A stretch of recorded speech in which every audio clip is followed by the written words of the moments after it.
আলহামদুলিল্লাহ ওয়াসসালাতু ওয়াসসালামু আলা রাসূলিল্লাহ ওয়া আলা আলিহি ওয়া সাহবিহি ওয়া মান ওয়ালাহ ওয়া বা'দ। ইখওয়াতুল কিরাম, মাযিরাতান, আমাদের বিভিন্ন সমস্যার কারণে অনেক দেরি হয়ে গেল আমাদের ক্লাস শুরু করতে। এজন্য মাযিরাত করছি। প্রথমত, আমাদের আজকের আলোচনা মূলত তাফসীরুল কোরআনুল কারীম। আমরা সূরাতুল ফাতিহার আলহামদুলিল্লাহ নিয়ে আলোচনা করছিলাম। আজকেও আমরা আলহামদুলিল্লাহ নিয়ে আরো কিছুটা আলোচনার আশা পোষণ করছি। আল্লাহ আজ্জা ওয়া জাল্লার কাছে তৌফিক চাইছি যেন সঠিক কথা বলতে পারি এবং সঠিক বিষয়গুলো আমরা বুঝতে পারি, জানতে পারি।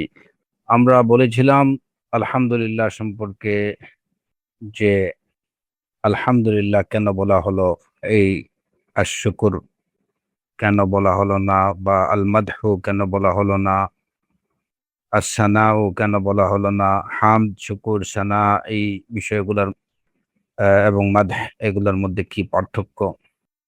আমরা বলেছিলাম যে আলহামদুলিল্লাহ রাব্বিল আলামিন এইটা জুমলা ইসমিয়া, এটা নামবাচক একটা সেন্টেন্স। ইসমিয়া এবং খবরিয়া, বার্তা প্রদানকারী একটি সেন্টেন্স।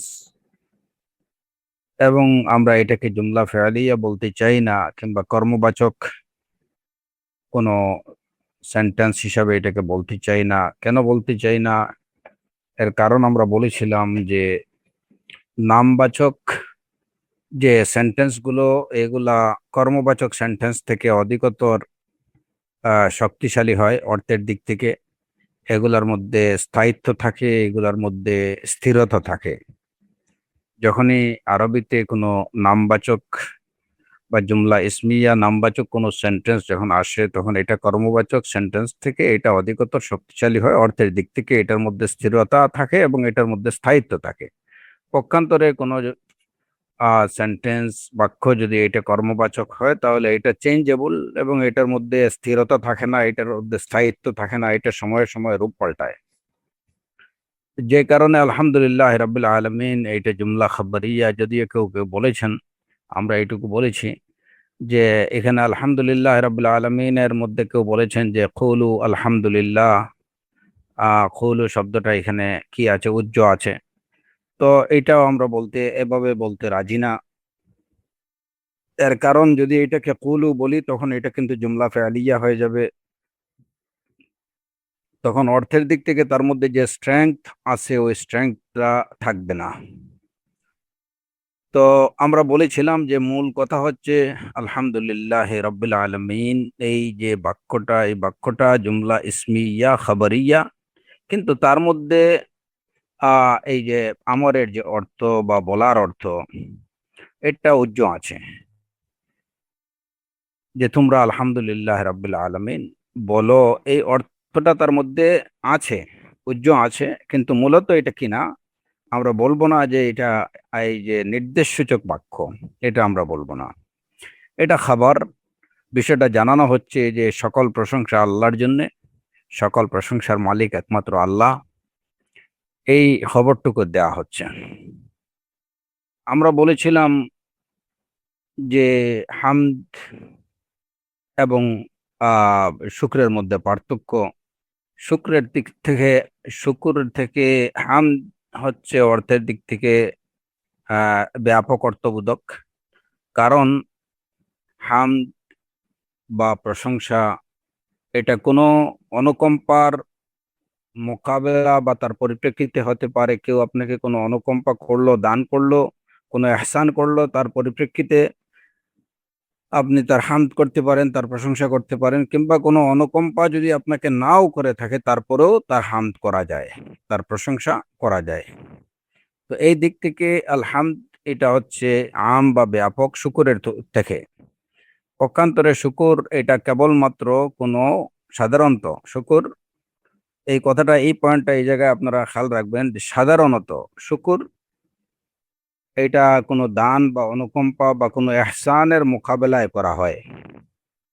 তো এই দিক থেকে শুকুর মানে হামদ শুকুর থেকে ব্যাপক অর্থবোধক। আবার অন্য দিক থেকে শুকরটা হচ্ছে ব্যাপক। এর কারণ শুকর করা যায় মুখ দিয়ে, শুকর করা যায় অন্তর দিয়ে, শুকর আদা করা যায় অঙ্গ প্রত্যঙ্গ দিয়ে, কাজের মাধ্যমে। এই তিন ভাবেই শুকর আদা করা যায়, কিন্তু হামদ করতে হলে কেবলমাত্র মুখ দিয়ে করতে হয়। তো এই দিক থেকে শুকুরের মানে হামদ থেকে শুকুর হচ্ছে ব্যাপক। হামদ এবং মাদহের মধ্যে পার্থক্য আমরা বলেছিলাম যে হামদ এটা শুধুমাত্র দাবিল উকুল বা মানুষের জন্য হয়, এবং এটা জীবন্ত বস্তু কোনো মানে জীবন্ত কারোর জন্য হয়, জীবন্ত কারোর জন্য হামদ হয়। এবং শুধুমাত্র জাবিল উকুল যারা বিবেক সম্পন্ন তাদের জন্য হামদ হয়। পক্ষান্তরে মাদহুন এটা জীবন্ত মৃত যে কারোরই হতে পারে, এবং জাবিল উকুল হোক, বিবেক সম্পন্ন হোক কিংবা না হোক, কোনো জড়বস্তুরও মাদ হতে পারে। কিন্তু হামদ কেবলমাত্র জীবন্ত, প্রাণবন্ত এবং বিবেক সম্পন্ন বস্তুরই করা হয়।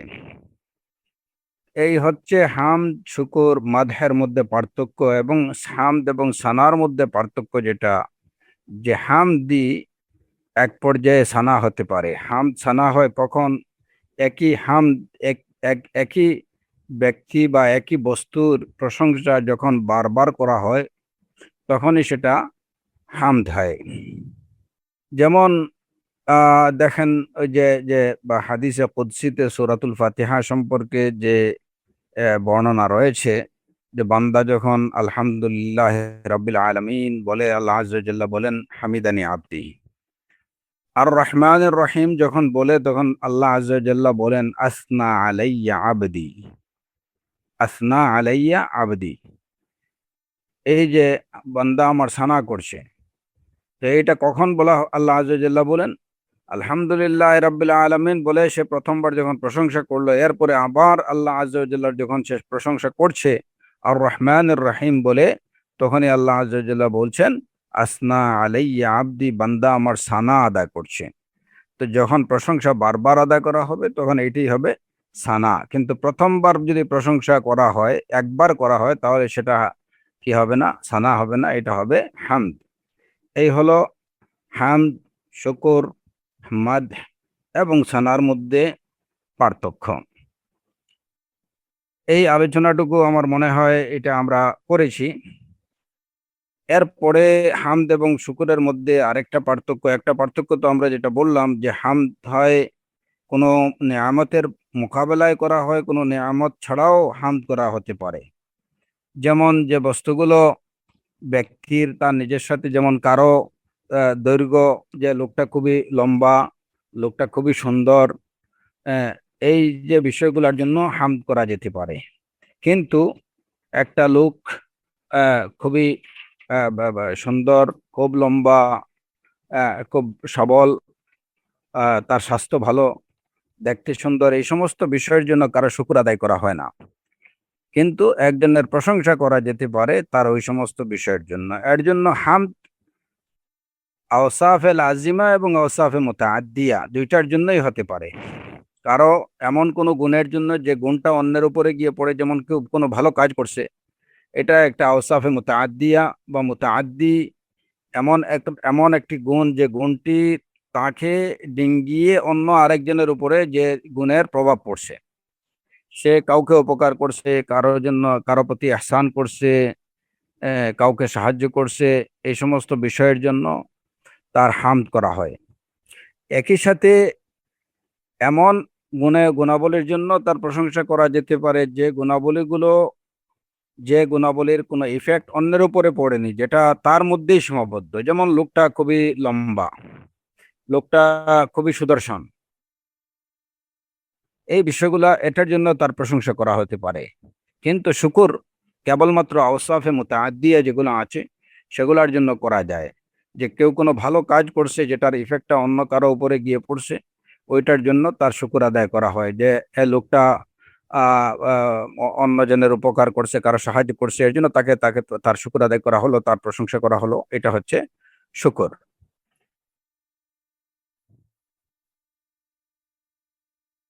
তো প্রধানত এই এই এই এগুলোই হচ্ছে হাম, শুকর, মাদ এবং সানার মধ্যে পার্থক্য। আল্লাহ আজ্জা ওয়া জাল্লার আমরা প্রশংসা করি, তার নিয়ামতের জন্য প্রশংসা করি, যেমন করি তেমনি আল্লাহ আজ্জা ওয়া জাল্লা তিনি নিজে, তার নিজের মধ্যে এমন সব গুণাবলী রয়েছে বা তিনি নিজে এমন সব গুণে গুণান্বিত যেগুলোর জন্য তিনি প্রশংসিত। আবার তিনি এমন সব কর্ম, উত্তম কর্ম করে থাকেন, উত্তম কর্মের অধিকারী, যে উত্তম কর্মগুলো দ্বারা সমগ্র জগৎ উপকৃত হয়, সেজন্য তিনি প্রশংসিত। এর জন্য হামদ আল্লাহ আজ্জা ওয়া জাল্লার ইহসান, তার নিয়ামতের পরিপ্রেক্ষিতে যেমন হয়, আল্লাহ আজ্জা ওয়া জাল্লার কোনো নিয়ামত ছাড়াও আল্লাহ আজ্জা ওয়া জাল্লা তিনি মাহমুদ, তিনি প্রশংসিত, তার হামদ করা হয় আলহামদুলিল্লাহি রাব্বিল আলামিন। কিন্তু আমরা যখন আল্লাহ আজ্জা ওয়া জাল্লার শুকর আদায় করব, তখন এটা একটা হয়তো বেশিরভাগ ক্ষেত্রে সাধারণত শুকর আদায় করা হয়, সেটা আল্লাহ আজ্জা ওয়া জাল্লার হোক কিংবা অন্য কোনো মানুষের হোক, সেটা বিশেষ কোনো অনুকম্পা কিংবা বিশেষ কোনো দান এহসান এগুলার পরিপ্রেক্ষিতে বা এগুলার মোকাবেলায় কাউকে শুকর জানানো হয়, তার প্রতি কৃতজ্ঞতা জ্ঞাপন করা হয়, তার প্রশংসা করা হয়।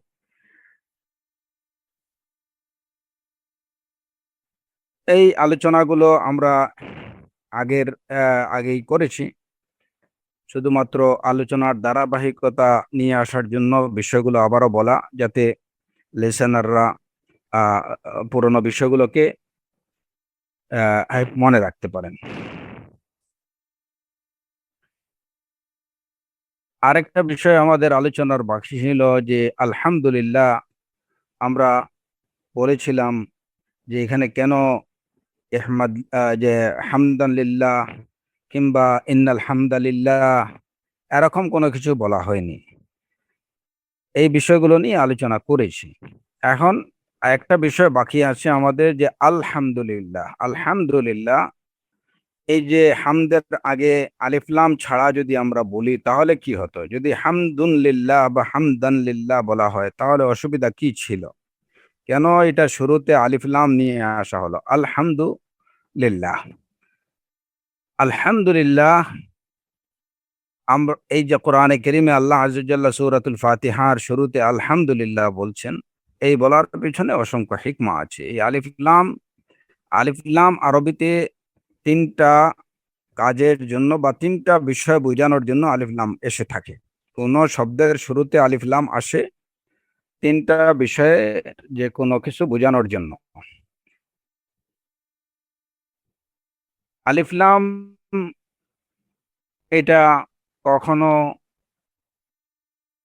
এটা ইস্তিগরাক বোঝায়, যে পুরা বস্তুটাকে কাভার করার জন্য, সম্পূর্ণ বস্তুটা কাভার করার জন্য এটা আলিফ লাম নিয়ে আসা হয়। যেমন আলহামদু, সমস্ত প্রশংসা, সমস্ত হামদ, সকল প্রশংসা, সকল হামদ। তো আপনি যখন কোনো একটা বস্তুর পরিপূর্ণটা, একদম সম্পূর্ণ বস্তুটা আপনার আলোচ্য বিষয়ের মধ্যে ঢুকাতে চান, তখন আপনি ওইটাকে আলিফ লাম নিয়ে আসবেন। যেমন আপনি যখন বলবেন, যেমন আম, আম, আম, আল মাল, আল মাল, আল মাল বলতে সব ধরনের সম্পদকে বোঝায়। সব ধরনের সম্পদ, সব ধরনের মাল আল মালের মধ্যে অন্তর্ভুক্ত। কিন্তু কেবল মাল যদি বলেন আপনি, তাহলে সকল সম্পদ এটার অন্তর্ভুক্ত, সকল সম্পদকে এটা অন্তর্ভুক্ত নাও রাখতে পারে। যখন বলবেন আল মাল, তখন এটা যত কিছু সম্পদ সব কিছুকে অন্তর্ভুক্ত রাখবে। আল মাল ওয়াল বানুন জিনাতুল হায়াতিদ দুনিয়া। আল বানুন যখন বলবেন, তখন সন্তান সন্ততি, সব ধরনের সন্তান সন্ততি এর অন্তর্ভুক্ত। সেটা আপনার মানে সরাসরি আপনার সন্তান সন্ততি যেমন অন্তর্ভুক্ত, তেমনি আপনার নাতিপুতি তারাও কিন্তু এর মধ্যে অন্তর্ভুক্ত। বানুন বলতে যা বোঝায় সবই, সন্তান সন্ততি বলতে যা বোঝায় সবাই এর অন্তর্ভুক্ত। আল বানুন, যখন আপনি আল বানুন বলবেন, তো এই আলিফ লাম শব্দটা ইস্তিগরাক অর্থে, ইস্তিগরাক বোঝানোর জন্য এটা ব্যবহৃত হয়। মানে সবকিছু ওই শব্দটার মধ্যে ওই শব্দটার পরিপূর্ণ অর্থ বোঝানোর জন্য আল ব্যবহার হয়। আলহামদু সকল প্রশংসা বোঝানোর জন্য, এই ইস্তিগরাকের অর্থ বোঝানোর জন্য আল ব্যবহার হতে পারে। আল ব্যবহার হতে পারে এটা আহদে জেহনি জাতীয় কোনো কিছু বোঝানোর জন্য। আহদে জেহনি হলো, আহদে জেহনি কাকে বলে? যেমন একটা বিষয় আপনার মনের মধ্যে এটা আছে, আপনার জেহেনের মধ্যে আছে, যে আপনি কোন বিষয়টাকে বুঝাচ্ছেন ওইটা আপনার জেহেনের মধ্যে আছে, মনের মধ্যে, আপনার মেমোরিতে আছে, মাইন্ডে আছে।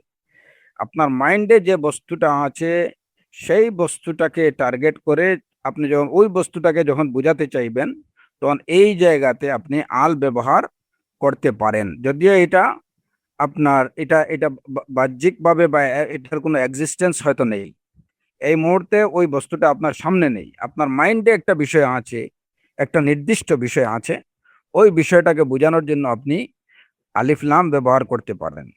যেমন সূরাতু ইউসুফে ইয়াকুব আলাইহিস সালাতু ওয়াস সালাম, ইউসুফ আলাইহিস সালাতু ওয়াস সালাম সম্পর্কে তার অন্যান্য ছেলেদের বলেছিলেন, ওয়া আখাফু আন ইয়াকুলাহু যিবু, ওয়া আখাফু আন ইয়াকুলাহু যিবু, আমার ভয় হচ্ছে যে তাকে কোনো বাঘ খেয়ে ফেলবে। আন ইয়াকুলাহু যিব, এখানে তিনি বলতে পারতেন ওয়া আখাফু আন ইয়াকুলাহু যিবুন, আলিফ লাম ছাড়া যিবুন, আমার ভয় হচ্ছে তাকে বাঘ খেয়ে ফেলতে পারে। কিন্তু সেটা না বলে তিনি এই যিবনের শুরুতে আয-যিব বলছেন, ও আখাফু আন ইয়াকুলাহু যিব। এখন সে কোন বাঘ? ইয়াকুব আলাইহিস সালাতু ওয়াস সালামের মনের মধ্যে, তার মাইন্ডে হয়তো ছিল যে কোনো নির্দিষ্ট কোনো কোনো কোনো বাঘ, যে কোনো কিছু, কোনো কোনো হিংস্র কোনো কিছু তাকে খেয়ে ফেলতে পারে। যদিও বাহ্যিকভাবে ওই ধরনের কোনো বাঘ, যে কোন বাঘ খাবে সেটা তো ইয়াকুব আলাইহিস সালাতু ওয়াস সালাম জানতেন না, অনির্দিষ্ট ছিল বিষয়টা। সুতরাং এখানে আলিফ লাম এনে নির্দিষ্ট করার তো প্রয়োজন ছিল না, তিনি বলতে পারতেন ওয়া আখাফু আন ইয়াকুলাহু যিবুন। তাহলে প্রশ্ন হলো, যেহেতু কোন বাঘ খাবে নির্দিষ্ট কোনো বাঘ নেই, তাহলে যদি কোনো বিষয় নির্দিষ্ট না থাকে তাহলে তো শব্দটা নাকেরাই আসা উচিত, এটা মারিফার পরিবর্তে নাকেরা আসবে, যিবুন ওয়া আখাফু আন ইয়াকুলাহু যিব। কিন্তু তিনি সেই জায়গাতে নাকেরা না বলে তিনি নির্দিষ্টভাবে বলছেন আখাফু আন ইয়াকুলাহু আয-যিবু, সেই নির্দিষ্টকরণ করছেন তিনি কি দিয়ে? আলিফ লাম দিয়ে। আলিফ লাম দিয়ে নির্দিষ্ট করেন। এখন প্রশ্ন হলো, নির্দিষ্ট একটা বাঘ খেয়ে ফেলবে, সেই নির্দিষ্ট উনি কোথায় পেলেন? কোন বাঘ? ওনার সামনে তো কোনো বাঘ ছিল না, উনি জানেন না কোন বাঘ খাবে, তাহলে উনি কিভাবে নির্দিষ্ট করলেন? যে এখানে সেই নির্দিষ্টকরণটা হচ্ছে ওনার মনের মধ্যে, উনি অন্তরের দিক থেকে বা ওনার ওনার মনের মধ্যে আসছে, মাইন্ডের মধ্যে আসছে যে কোনো একটা হিংস্র পশু বা কোনো একটা হিংস্র জানোয়ার বা কোনো একটা হিংস্র হায়ওয়ান ইউসুফকে ইউসুফকে খেতে খেয়ে নিতে পারে। তো সেই মাইন্ডের মধ্যে বিষয়টা তার নির্দিষ্ট ছিল, ওই দৃষ্টিকোণ থেকে তিনি ওয়াখাফু আন ইয়াকুলাহু যিবু বলছেন। তা যেমন আপনি আপনার মনের মধ্যে আছে যে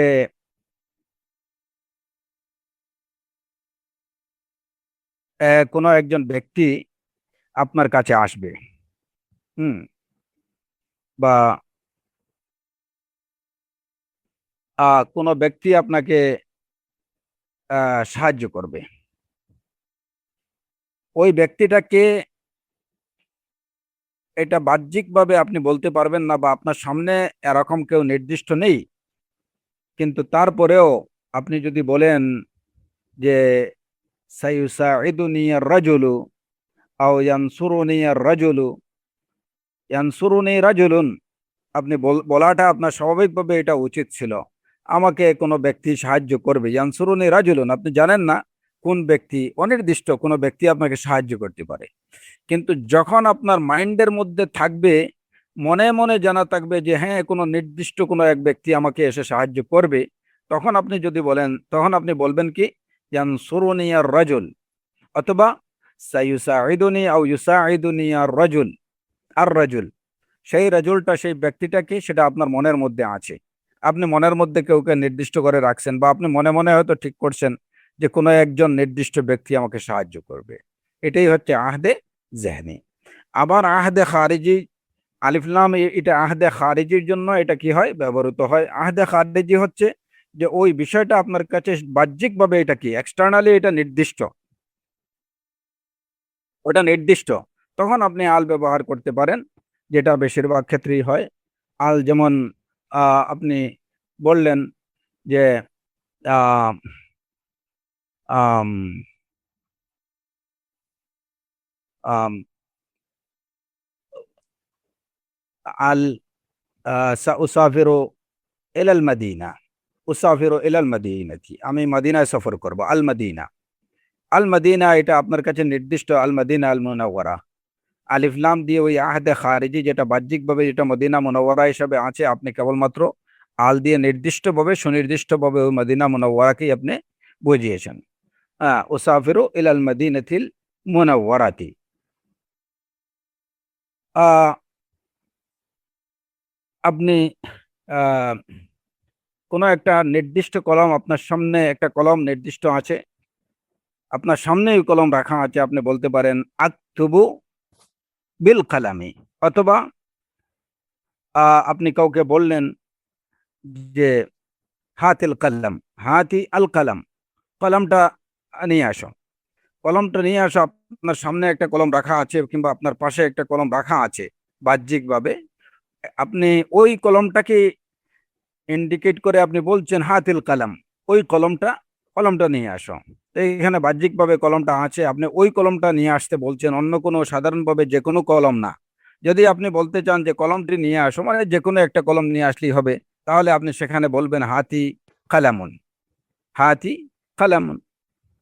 কিন্তু যখন নির্দিষ্ট কোনো কলম, যে ওই কলমটা তুমি আমার আমার নিয়ে এসো, ওই কলম, ওই কলমটা নিয়ে আসো, তাহলে বলবেন হাতিল কালাম, আল কালাম। তো যাই হোক, আলহামদ, এই আলিফ লাম আমরা জানলাম যে এটা তিনটা, সাধারণভাবে এটা তিনটি অর্থ দেয়। একটা হচ্ছে আহ তিনটি না, মূলত এটা চারটা অর্থ দেয়। প্রথমত একটা হলো আল ইস্তিগরাক, আলিফ লাম এটা ইস্তিগরাক, পুরো বিষয়টাকে কভার দেওয়ার অর্থে বোঝায়। আরেকটা হচ্ছে আহদে জেহনি, যে আপনার জেহেনের মধ্যে বিষয়টা নির্দিষ্ট, কোনো একটা নির্দিষ্ট বিষয় আপনি বোঝাতে চান, তখন আপনি আলিফ লাম ব্যবহার করেন। আবার আলিফ লাম আহদে খারিজির জন্য, বাহ্যিকভাবে কোনো একটা নির্দিষ্ট বিষয়কে বোঝানোর জন্য আপনি বলতে পারেন। আর আলিফ লাম লিল জিন্স, আলিফ লাম জিন্স, যে ওই প্রকারের কোনো একটা নির্দিষ্ট প্রকারের সমুদয় বস্তু বোঝানোর জন্য আপনি আলিফ লাম ব্যবহার করতে পারেন। আলহাম জিনসে হাম। তাহলে এখানে আলহামদুর মধ্যে আমরা এই যে ইস্তিগরাক প্রথমত পেলাম, আলহামদু, যত হামদ আছে, যত প্রশংসা আছে, সকল প্রশংসা আলিফ লাম দিয়ে আমরা আল্লাহ আজ্জাল্লাহ সকল প্রশংসাকে এর মধ্যে ঢুকাই দিলেন। যে যত, সমগ্র প্রশংসা, সকল প্রশংসা, সমস্ত প্রশংসা, আলহাম, আলিফ লাম ইস্তিগরাকের অর্থ বুঝালো। এট এ টাইম আলহাম এটা কি বোঝাচ্ছে, এটার মধ্যে এটা আহদে জেহনি আহদে খারিজি দুইটাই বোঝাচ্ছে।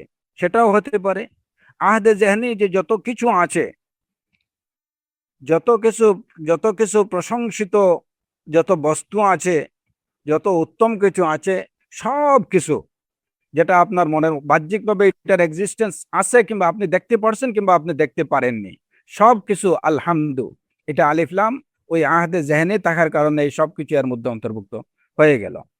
হ্যাঁ, যে আমরা আল্লাহর অনেক আহ নিয়ামত এমন আছে যেগুলো আমরা দেখতে পাচ্ছি না, অনেকগুলো আছে যেগুলো আমরা দেখতে পাচ্ছি। সুতরাং যেগুলা দেখতে পাচ্ছি না সেগুলোর জন্য কি, সেগুলো যেন এই প্রশংসার অন্তর্ভুক্ত থাকে, এই কারণে আলহাম সেটা আহদে জেহেনের অর্থ বুঝাবে। আবার আহদে খারিজি, এই সমগ্র জগতে যা কিছু দৃশ্যমান সে সব কিছু এর মধ্যে অন্তর্ভুক্ত, আহদে খারিজি, এটাও কিন্তু আলিফ লাম দিয়ে ওই বিষয়টা এর মধ্যে অন্তর্ভুক্ত হয়ে গেল। আর চতুর্থ বিষয় যেটা জিন্স, যে জিনসুল হামদ, প্রশংসার দাবি রাখে বা প্রশংসার যোগ্য যা কিছু আছে, সব কিছু আল্লাহর জন্যে, আলহাম, জিন্সটাও অন্তর্ভুক্ত হয়ে গেল। তো দেখেন যে একমাত্র একটা শব্দ আলিফ লাম, এই আলিফ লাম আলহামদুর আগে, হামদুন শব্দের আগে আলিফ লাম দেওয়ার কারণে এই সব কিছু অন্তর্ভুক্ত হয়ে গেল। দৃশ্যমান, অদৃশ্যমান, এক্সিস্টেন্স যেগুলোর আছে, যেগুলোর এক্সিস্টেন্স নেই, যত কিছু প্রশংসিত হওয়ার দাবি রাখে, সব কিছু, সব উত্তম গুণাবলী, সব প্রশংসার যোগ্য বিষয়বস্তুগুলো লিল্লাহ, আল্লাহর জন্য। কিন্তু যদি আলিফ লামটাকে বাদ দেয়া হতো, তাহলে এই এত ব্যাপক অর্থ, এত ব্যাপকভাবে ব্যাপক অর্থটা কোনোভাবেই বোঝাতো না। আলহামদুর পরিবর্তে হামদুলিল্লাহ, হামদুলিল্লাহ, হামদান লিল্লাহ, এগুলা বললে কোনোভাবেই কিন্তু ওই অর্থটা বোঝাতো না। এটাই হচ্ছে কোরআনে করিমের এজাজ বা কোরআনে করিমের মুজিজা, যে একটি শব্দ আল্লাহ আজ্জা ওয়া জাল তার কালামগুলো যে কত বেশি তাৎপর্যপূর্ণ, কত অর্থবহ, যে কারণে যে একদম আরবের সেরা সাহিত্যিকরাও এই কোরআনের মোকাবেলা করতে পারেনি, কোরআনের অনুরূপ তারা কোনো কিছু বানাতে পারেনি, নিয়ে আসতে পারেনি, এবং নিয়ে আসতে পারবেও না। ফাইল্লাম তাফআলু ওয়ালান তাফআলু, পারেনি, পারবেও না কিয়ামত পর্যন্ত, কারণ কোরআন কালামুল্লাহ। তো জিনসে হামদ এর মধ্যে অন্তর্ভুক্ত, অর্থাৎ আল হামদ আল কামিল সাবিতুল লিল্লাহ, পরিপূর্ণ হামদ আল্লাহর জন্য প্রতিষ্ঠিত। তো এইটা বোঝানোর জন্য আল্লাহ আজ্জা ওয়া জাল আল হামদুন শব্দের পূর্বে আল অ্যাড করে দিয়েছেন। এটা বাহ্যিকভাবে আমরা যতটুকু বুঝতে পারি, আর এর পিছনে অন্যান্য অসংখ্য অগণিত হিকমা রয়েছে, লা ইয়ালামুহা ইল্লাল্লাহ।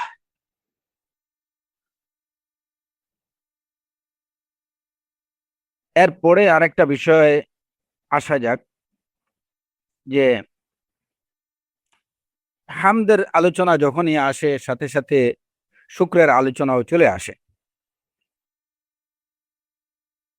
এর কারণ হলো যে, যেমন আল মুবাররিদ কিংবা ইবনে জারির তাবারি রাহিমাহুল্লাহ, তাফসিরে কুরতুবী, ইমাম কুরতুবী রাহিমাহুল্লাহ, ইবনে ইবনে জারির তাবারি রাহিমাহুল্লাহ, ওনাদের দৃষ্টিতে হামদ এবং শুকর দুইটা একই অর্থ বোঝায়।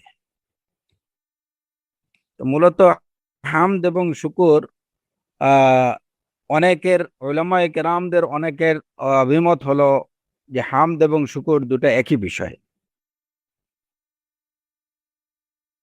মানে অর্থের দিক থেকে।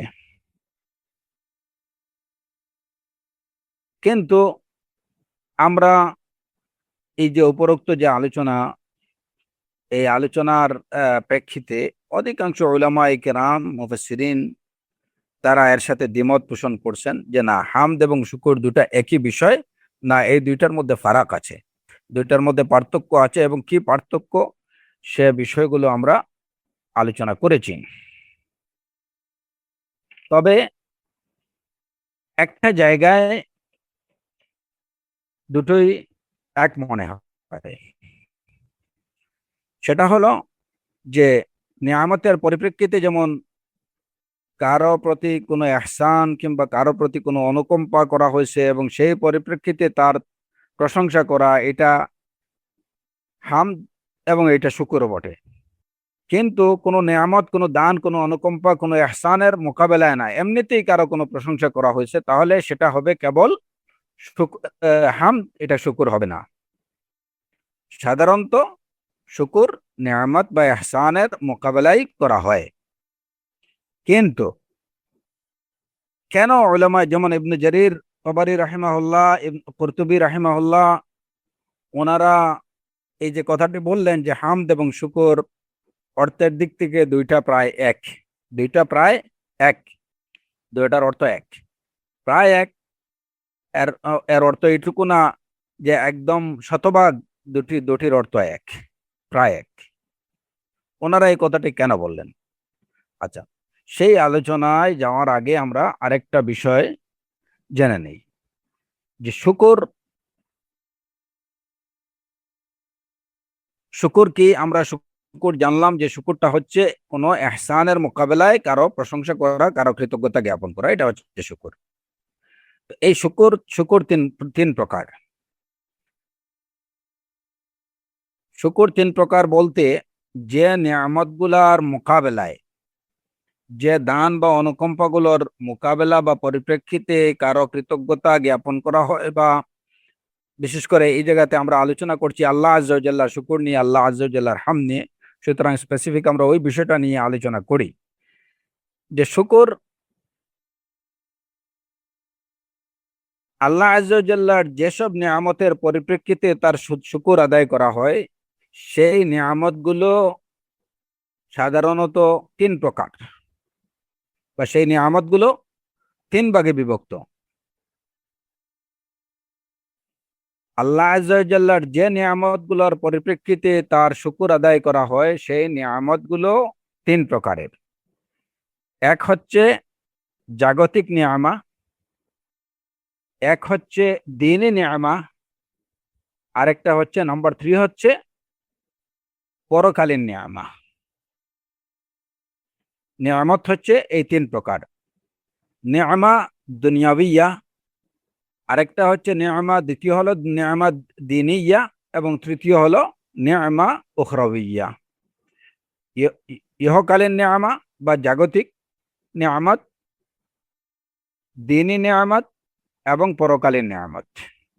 আল্লাহ আজ্জা ওয়া জাল্লার যত সব নিয়ামত আছে, সেই নিয়ামতগুলো এই তিন ভাগে বিভক্ত, এবং এই তিন প্রকার নিয়ামতের জন্যই আল্লাহর শুকর আদায় করা হয়। নিয়ামতে দুনিয়াবিয়া, জাগতিক নিয়ামা হচ্ছে যেমন সুস্থতা, সম্পদ, আনন্দ, তারপরে এই যে নিরাপত্তা, সুখ স্বাচ্ছন্দ্য, এইগুলা হচ্ছে জাগতিক নিয়ামা।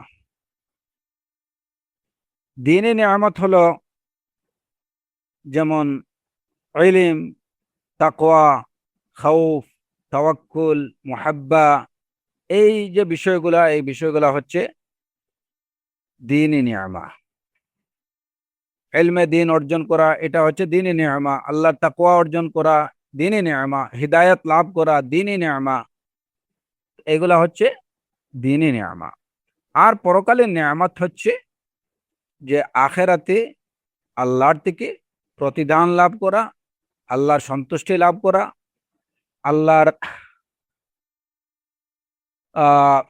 রোয়া বা আল্লাহকে দেখার যে নিয়ামত, সেই নিয়ামত লাভ করা, জান্নাতের নিয়ামত লাভ করা, হাউজে কাউসারের পানের নিয়ামত লাভ করা, তারপরে সিরাত অতিক্রম করার নিয়ামত লাভ করা, জান্নাতের যে অসংখ্য অগণিত নিয়ামত আছে, সেই নিয়ামতগুলো লাভ করা। মোট কথা হচ্ছে আল্লাহর থেকে পরকালে যেসব প্রতিদান, সেই প্রতিদানগুলো, এগুলো হচ্ছে আল্লাহর নিয়ামা, এগুলো হচ্ছে পরকালীন নিয়ামা। আল্লাহ আজ্জা ওয়া জাল্লার যত সব নিয়ামা, এই সবগুলো নিয়ামা এই তিন ভাগে বিভক্ত: নিয়ামা দুনিয়াউইয়া, নিয়ামা দ্বীনিয়া এবং নিয়ামা উখরাউইয়া। এবং এই নিয়ামতগুলোর জন্য আমরা আল্লাহ আজ্জা ওয়া জাল্লার শুকর আদায় করি। কারণ শুকরের ডেফিনেশন যেটা আমরা বললাম, যে কোনো নিয়ামতের পরিপ্রেক্ষিতে আল্লাহর শুকর আদায় করা, এটা হচ্ছে আল্লাহর শুকর। আচ্ছা, আবার এই শুকর আদায়ের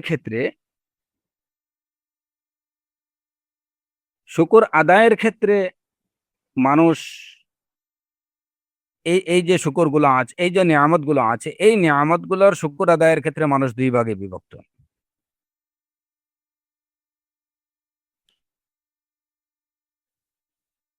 একদল হলো যে সে ব্যক্তিগতভাবে যে নিয়ামতগুলো সে লাভ করে, সেগুলোর জন্য সে আল্লাহর শুকর আদায় করে।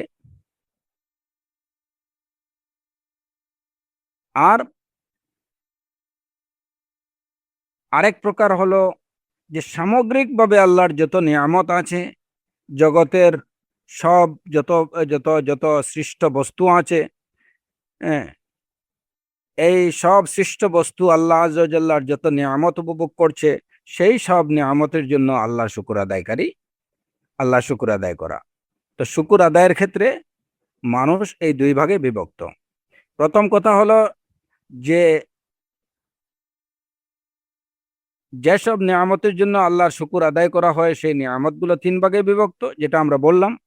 আর সেই নিয়ামতগুলোর শুকর আদায়ের ক্ষেত্রে মানুষ দুই ভাগে বিভক্ত। কেউ হয়তো কেবল সে তার প্রতি আল্লাহর যে নিয়ামতগুলো পৌঁছায়, এর জন্য সে নিজে সে সে সে শুধুমাত্র ওই নিয়ামতগুলোর জন্য সে আল্লাহ শুকর আদায় করে। আর আরেক প্রকার হলো যে সমগ্র মখলুকাতের প্রতি আল্লাহর যে নিয়ামত গুলো আছে, সেই নিয়ামত গুলোর জন্য সে আল্লাহ শুকর আদায় করে।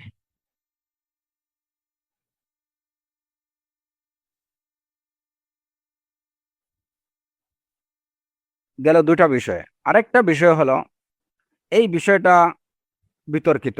এরপরে আপনাদেরকে বলে রাখি, বিষয়টা বিতর্কিত কেন সেটাও বলবো ইনশাআল্লাহ। যে শুকুর, এবং এটা বিশেষ করে যারা সুফিজম চর্চা করেন বা যারা সুফিবাদী, এই কথাগুলো তাদের মুখে বেশি শোনা যায় যে শুকুর হচ্ছে তিন প্রকারের। যে মানুষ শুকুর আদায়ের ক্ষেত্রে, আল্লাহর শুকুর আদায়ের ক্ষেত্রে মানুষ মানে তিন প্রকারের। এক হলো যেটাকে তারা বলেন যে দারজাতুল আওয়াম, যে সাধারণ মানুষের শুকুর। সাধারণ মানুষের শুকুর হলো যে আল্লাহর যে নিয়ামতগুলো আছে সেই নিয়ামতগুলোর পরিপ্রেক্ষিতে আল্লাহ শুকুর আদায় করা। এটা হচ্ছে সাধারণ মানুষের শুকুর, দারজাতুল আওয়াম। আরেকটা হচ্ছে দারজাতুল খাওয়াস, বিশেষ লোকদের থেকে বিশেষ লোকরা যে শুকুর আদায় করেন, সেই শুকুরটা হলো কি, যে আল্লাহ আজ্জা ওয়া জাল্লার যে নিয়ামত এবং তার যে বলা মুসিবত, সব অবস্থায় আল্লাহর শুকুর আদায় করা। এটা হচ্ছে শুকরুল খাওয়াস। শুকরুল খাওয়াস মানে বিশেষ বান্দাদের শুকুর। যে যে কাজটা বা যে শুকুরটা বিশেষ বান্দারা আল্লাহর প্রতি আদায় করে থাকেন, সেটা হলো যে সর্বাবস্থায় ভালো মন্দ, সর্বাবস্থায় নিয়াম নেকাম, সর্বাবস্থায় আল্লাহর শুকুর আদায় করা। এবং তারা বলেন যে আরেকটা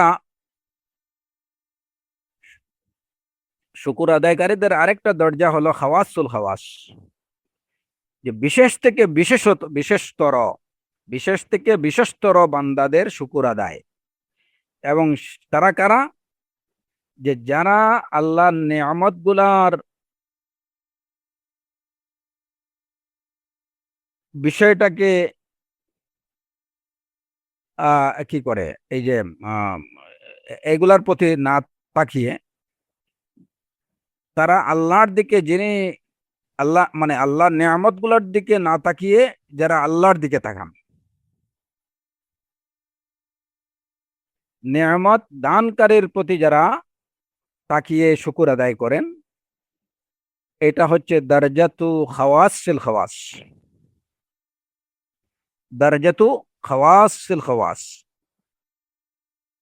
আল্লাহ কি নিয়ামত দিলেন না দিলেন ওই বিষয়গুলোর দিকে তারা তাকান না।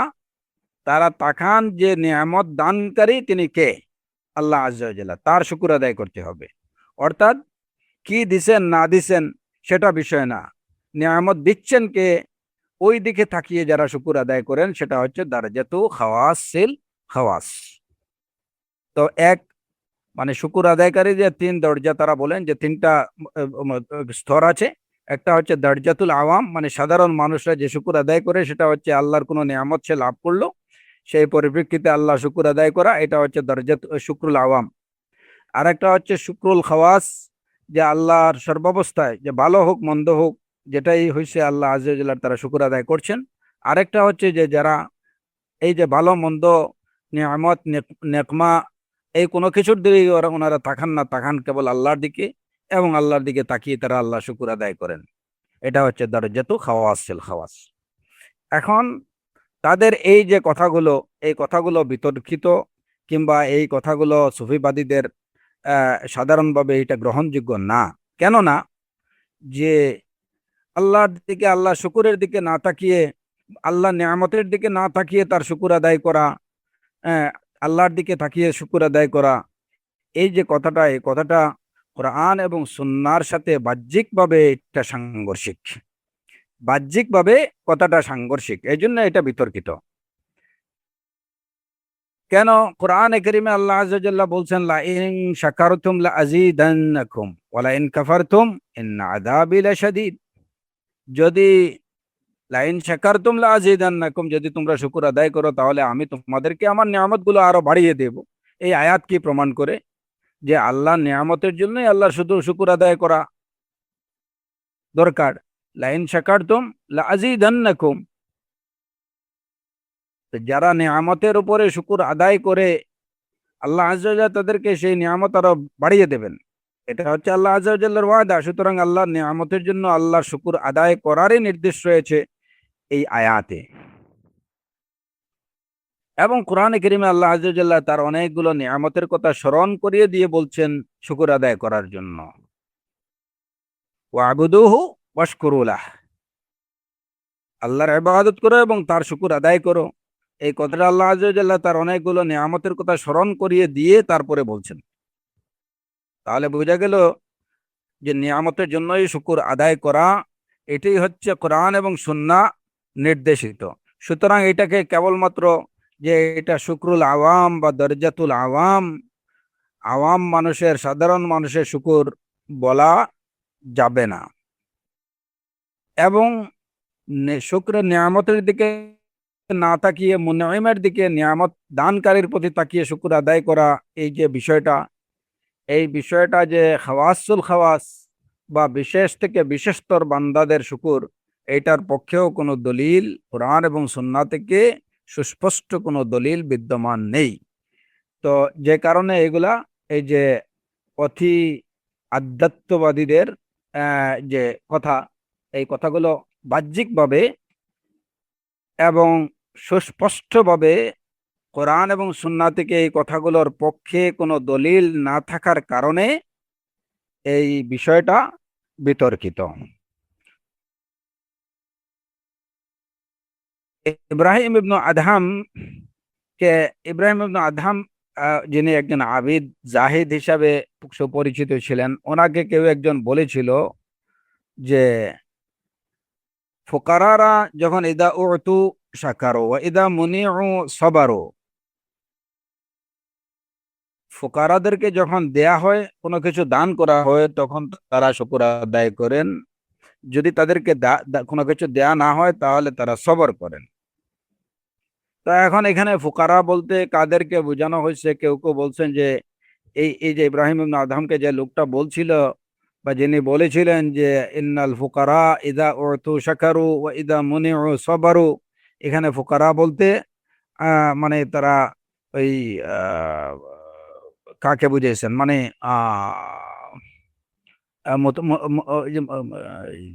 মানে মুতাসাউফিনদের বুঝিয়েছেন।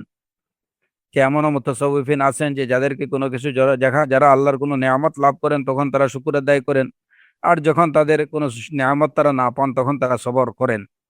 তো এইটুকু শোনার পরে ইব্রাহিম ইবনে আদহাম তিনি বলেছিলেন যে এই যে শুকরটা যে দিলে কোনো কিছু পেলে ওরা শুকর আদায় করে, না পেলে তারা সবর করে, এটা হচ্ছে হাদিহি আখলাকুল খিলাব, এটা হচ্ছে কুকুরের মানে স্বভাব। এটা কুকুরের স্বভাব। কুকুর যখন কোনো কিছু মালিক তাকে কোনো কিছু দেয়, তখন সে লেজ নেড়ে কৃতজ্ঞতা জ্ঞাপন করে। যদি মালিক তাকে কোনো কিছু না দেয় তারপরেও সে মালিকের দুয়ারে পড়ে থাকে, সবর করে। তো উনি বললেন যে এটা হচ্ছে আখলাকুল খিলাব, এটা কুকুরের স্বভাব, যে কোনো নেয়ামত পেইলে শুকর আদায় করবে, না পাইলে সবর করবে। তাহলে মুমিনের বৈশিষ্ট্য কি, মুমিনের আখলাক কি ওনার দৃষ্টিতে? ওনার দৃষ্টিতে ওনার কথা হলো যে মুমিনের আখলাক হতে হবে ইদা মুনিউ শাকারু ওয়া ইদা উতু আসারু। যখন তারা কোনো কিছু পাবে না, কোনো কিছু থেকে, কোনো নেয়ামত থেকে বঞ্চিত হবে, তখন শুকর আদায় করবে। আর যখন কোনো নেয়ামত লাভ করবে তখন তারা অন্যকে প্রাধান্য দেবে। যখন কোনো নিয়ামত পাবে, নিয়ামত লাভ করবে, তখন নিজে থেকে অন্যকে প্রায়োরিটি দেবে। আর যখন কোনো নিয়ামত লাভ করবে না, নিয়ামত থেকে বঞ্চিত হবে, তখন শুকর আদায় করবে। ওনার দৃষ্টিতে এটা হচ্ছে আখলাকুল মুমিন। আর ওইটা হচ্ছে আখলাকুল কিলাব, যে পেলে শুকর আদায় করবে, না পেলে সবর করবে। তো এই কথাটাও যদি ইব্রাহিম ইবনে আদহাম থেকে বর্ণিত হয়ে থাকে, যদি ইব্রাহিম ইবনে আদহাম থেকে এই কথাটা বর্ণিত হয়েই থাকে, তাহলে আমরা বলবো যে এই কথাটি বাহ্যিকভাবে কোরআন এবং সুন্নাহর পরিপন্থী। লাইন শাকারতুম লা আযীদান্নাকুম ওয়া লাইন কাফারতুম ইন্না আযাবি লাশাদীদ। আল্লাহ আযজা ওয়া জাল্লা ওই আয়াতে একদম স্পষ্টভাবে বলে দিয়েছেন যে যদি শুকর আদায় করো আমি আরো বেশি বেশি করে আরো বাড়িয়ে দেব, যদি শুকর আদায় না করো, অস্বীকার করো আল্লাহর নিয়ামতকে, তাহলে জেনে রাখো আমার আযাব অত্যন্ত কঠোর। কোরআনে কারীমে আল্লাহ আযজা ওয়া জাল্লা রাসূলুল্লাহ সাল্লাল্লাহু আলাইহি ওয়াসাল্লামকে বলছেন, ওয়া আম্মা বিনি'মাতি রাব্বিকা ফাহাদ্দিস, আপনি আপনার রবের নিয়ামতগুলোকে বর্ণনা করুন। তো আল্লাহর নিয়ামতগুলোকে বর্ণনা করা, মুখ দিয়ে যে প্রশংসা করা, এটাই তো শুকর, এটাও তো শুকর। তো আল্লাহ নিজেই নিজেই বলে দিচ্ছেন যে তার নিয়ামতের বর্ণনা দিতে হবে। তার মানে কি, তার নিয়ামতের পরিপ্রেক্ষিতে তার শুকর আদায় করতে হবে। সুতরাং যদি ওই কথাটি ইব্রাহিম ইবনে আদহাম থেকে বর্ণিত হয়েই থাকে যে এটা হচ্ছে আখলাকুল খিলাফ, যে পেলে শুকর আদায় করেন, যদি কিছু না পায়, নিয়ামত না পায়, তাহলে সবর করে, এটা হচ্ছে আখলাকুল খিলাফ, এই কথাটা কোরআন এবং সুন্নাহর সাথে সাংঘর্ষিক। আচ্ছা, এটা বাহ্যিকভাবে, এই যে কথাগুলো মুতাসাউফিনদের, এই কথাগুলো বাহ্যিকভাবে কোরআন এবং সুন্নাহর সাথে সাংঘর্ষিক। আলহামদুলিল্লাহ, আলহামদু বলার পরে যত ধরনের বিষয় আছে, প্রশংসিত যত বিষয় আছে, সব বিষয়গুলো এর অন্তর্ভুক্ত হয়ে গেল। আলিফ লাম এটা ইস্তেগরাক যেহেতু বোঝালো, সবকিছুকে অন্তর্ভুক্ত করে নিল। আহাদে জেহনি, আহাদে খারিজির, আহ, যত নিয়ামত আমরা দৃশ্যমান, যত নিয়ামত অদৃশ্য, সবকিছু এর অন্তর্ভুক্ত হয়ে গেল। এবং প্রশংসিত যত বস্তু আছে, যত বস্তু প্রশংসিত হয়ে থাকে, সবকিছু এর অন্তর্ভুক্ত হয়ে গেল। এখানে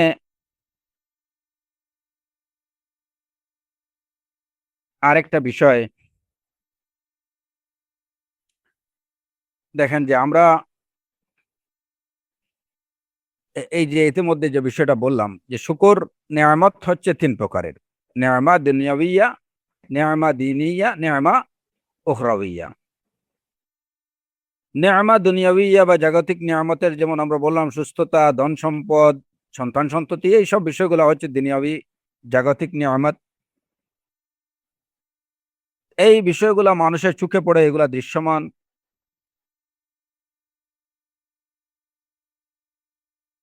অনেক নিয়ামত আছে যেগুলা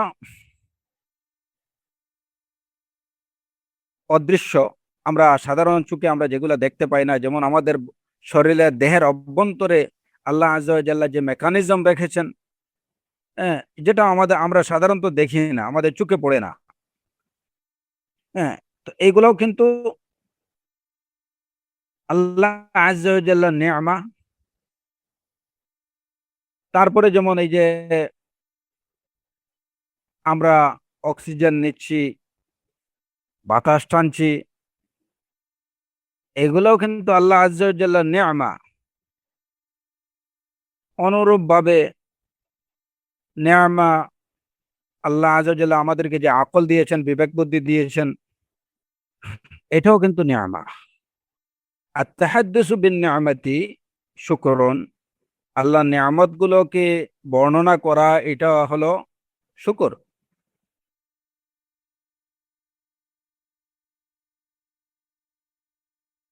কারণ প্রশংসিত বস্তুর কারণে কারো প্রশংসা করা, মুখ দিয়ে করা, সেটা যেমন হামদ, সেটা তেমনি শুকর। তো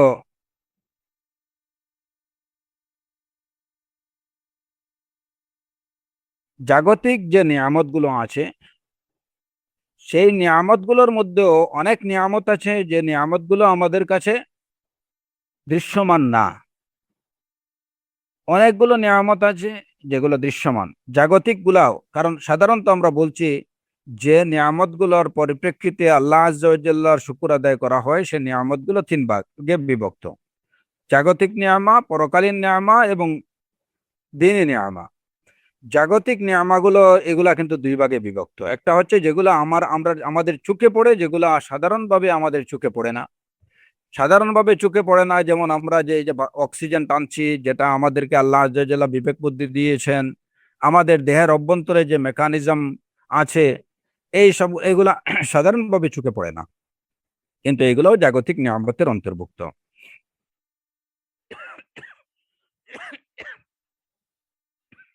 এইগুলা যে নিয়ামা, আমরা এটা কখনো অনুভব করি যখন ওই নিয়ামতের সামান্য কিছু থেকে আমরা যদি বঞ্চিত হই, তখনই ওই নিয়ামতটা আমরা বুঝতে পারি যে এটা আল্লাহ আযজা ওয়া জাল্লার পক্ষ থেকে কত মূল্যবান একটা নিয়ামত, কত মূল্যবান একটা দান বা অনুকম্পা। যেমন ধরেন আপনার মুখের টেস্ট, জিহ্বার টেস্টটা যদি চলে যায়, এমনিতে তো যে জিহ্বার টেস্ট, এটা যে আল্লাহ আযজা ওয়া জাল্লার পক্ষ থেকে কত বড় নিয়ামা, এটা সাধারণভাবে মানুষ উপলব্ধি করতে পারে না।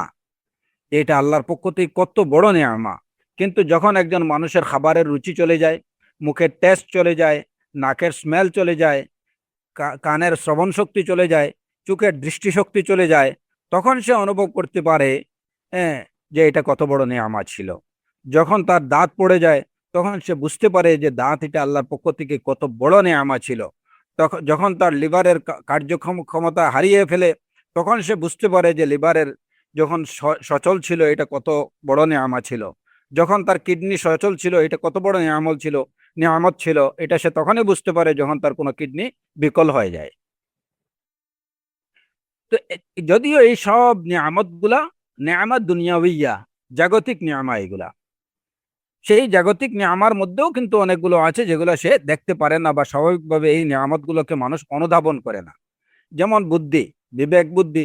একজন মানুষ এমনিতে সে চলাফেরা করতেছে, কিন্তু যদি তার ব্রেইন এফেক্ট হয়ে যায়, তাহলে তখন কিন্তু চতুষ্পদ জন্তু থেকেও সে আরো বাজে, এবং মানুষের কাছে আরো বেশি ঘৃণিত, বা মানুষের কাছে আরো বেশি চতুষ্পদ জন্তু থেকেও আরো কি হয়ে যায়, অনেক বেশি আহ নিকৃষ্ট হয়। তার সমাজে কোনো মূল্য থাকে না। একটা গরুর, একটা গাধারও মূল্য থাকে, কিন্তু একটা মানুষ যখন তার ব্রেইন আউট অফ অর্ডার হয়ে যায়, তখন কিন্তু এটার আর কোন সমাজে কোনো মূল্য থাকে না। গরুর যে মূল্য থাকে, সেই মূল্য তার থাকে না, কেবলমাত্র ওই যে সামান্য একটা ব্রেইনের নিয়ামত যদি সে হারিয়ে ফেলে। এগুলা হচ্ছে নিয়ামা দুনিয়াউইয়া। নিয়ামা দ্বীনিয়া যেগুলা হচ্ছে ইলম, তাকওয়া, এই মূলত এই নিয়ামতটা হচ্ছে সবচেয়ে বড় নিয়ামা। নিয়ামাতুদ্দিন সবচেয়ে বড় নিয়ামা, কারণ নিয়ামতের যে তৃতীয় প্রকার, যেটা নিয়ামা উখরাবিয়া, সেই নিয়ামা উখরাবিয়া লাভের জন্য নিয়ামা দ্বীনিয়াটা হচ্ছে সবচেয়ে বড় পাথেয়, বা সবচেয়ে বড় মাধ্যম। কারণ যদি কারো মধ্যে দ্বীনি নিয়ামত না থাকে, দ্বীনের নিয়ামত, তার মধ্যে যদি ইলমে দ্বীন না থাকে, তার মধ্যে যদি আল্লাহর তাকওয়া না থাকে, তার মধ্যে হিদায়াত না থাকে, তাহলে সে তৃতীয় প্রকার নিয়ামত থেকে সম্পূর্ণরূপে বঞ্চিত হবে। এর জন্য নিয়ামাতুদ্দিন, যেটা নিয়ামা দ্বীনি, এটা সবচেয়ে ইম্পর্টেন্ট নিয়ামা আল্লাহ আযজা ওয়া জাল্লার পক্ষ থেকে। ইলমে দ্বীন, তাকওয়া, হিদায়া, ফিকহে দ্বীন, এই বিষয়গুলোকে সবচেয়ে বড় নিয়ামত হিসাবে মূল্যায়ন করতে হবে।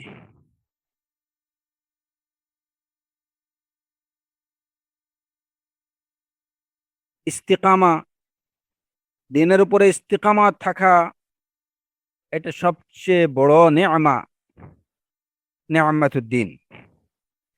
আর এই নিয়ামাতুদ্দিন, যদি নিয়ামাতুদ্দিন থেকে কেউ বঞ্চিত হয়, তাহলে নিয়ামতের তৃতীয় প্রকার, যেটা নিয়ামা উখরাবিয়া থেকে, আল্লাহর পরকালীন নিয়ামত লাভ থেকে সে বঞ্চিত হবে। কিন্তু নিয়ামাতুদ্দুনিয়া, নিয়ামাতুদ্দুনিয়ার অনেক কিছুই থেকে যদি কেউ বঞ্চিত হয়, তাহলে সে পরকালীন নিয়ামত থেকে সে বঞ্চিত হবে না। যেমন কারো যদি সম্পদ না থাকে, দুনিয়াতে তার সম্পদ নেই, অত্যন্ত ফকির মিসকিন টাইপের লোক, যদি তার মধ্যে নিয়ামতুদ দিন থাকে, তাহলে সে তৃতীয় প্রকার নিয়ামত অবশ্যই লাভ করবে। কারো সন্তান সন্ততি নেই, কিন্তু তার মধ্যে নিয়ামতুদ দিন আছে, তাহলে অবশ্যই সে নিয়ামা উখরাবিয়া অবশ্যই সে লাভ করবে। তো এর জন্য নিয়ামতের এই তিন প্রকারের মধ্যে আমাদেরকে বুঝতে হবে যে আমাদের কাছে দিনের নিয়ামতটা হচ্ছে সবচেয়ে বড় নিয়ামা। ওয়া আম্মা বিনিআমাতি রাব্বিকা ফাহাদ্দিস। আল্লাহ আযজা ওয়া জাল এই কথাটি বলার আগে রাসূলুল্লাহ সাল্লাল্লাহু আলাইহি ওয়াসাল্লামকে যে কথাটি স্মরণ করিয়ে দিচ্ছেন, সেটা কি? ওয়া ওয়াজাদাকা দাল্লান ফাহাদা। ওয়া ওয়াজাদাকা দাল্লান ফাহাদা। আপনাকে আমি পথহারা পেয়েছি। তখন আপনি সঠিক পথের দিশা সম্পর্কে আপনি সুস্পষ্টভাবে অবগত ছিলেন না।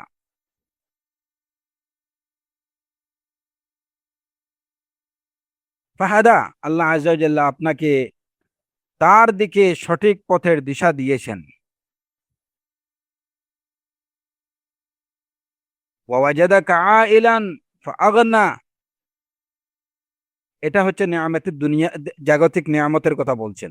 কিন্তু প্রথমে যে নিয়ামতের কথা আল্লাহ আযজা ওয়া জাল্লা স্মরণ করিয়ে দিয়েছেন, সেটা নিয়ামতুদ্দিন, হিদায়াত। যে আমি আপনাকে হিদায়াতের নিয়ামত দিয়েছি।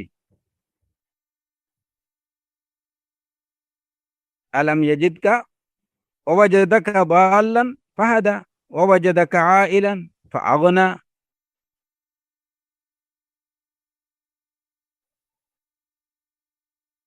তো নিয়ামতুদ দিনটা হচ্ছে সবচেয়ে বড়, এবং এই নিয়ামতগুলা স্মরণ করিয়ে দিয়ে এরপরেই আল্লাহ আযজা ওয়া জাল্লা বলছেন ওয়া আম্মা বিনিআমাতি রাব্বিকা ফাহাদ্দিস।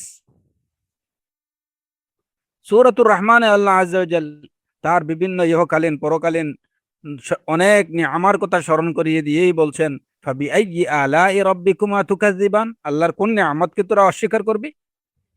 ফাবিআইয়ি আলাই রাব্বিকুমা তুকাজ্জিবান।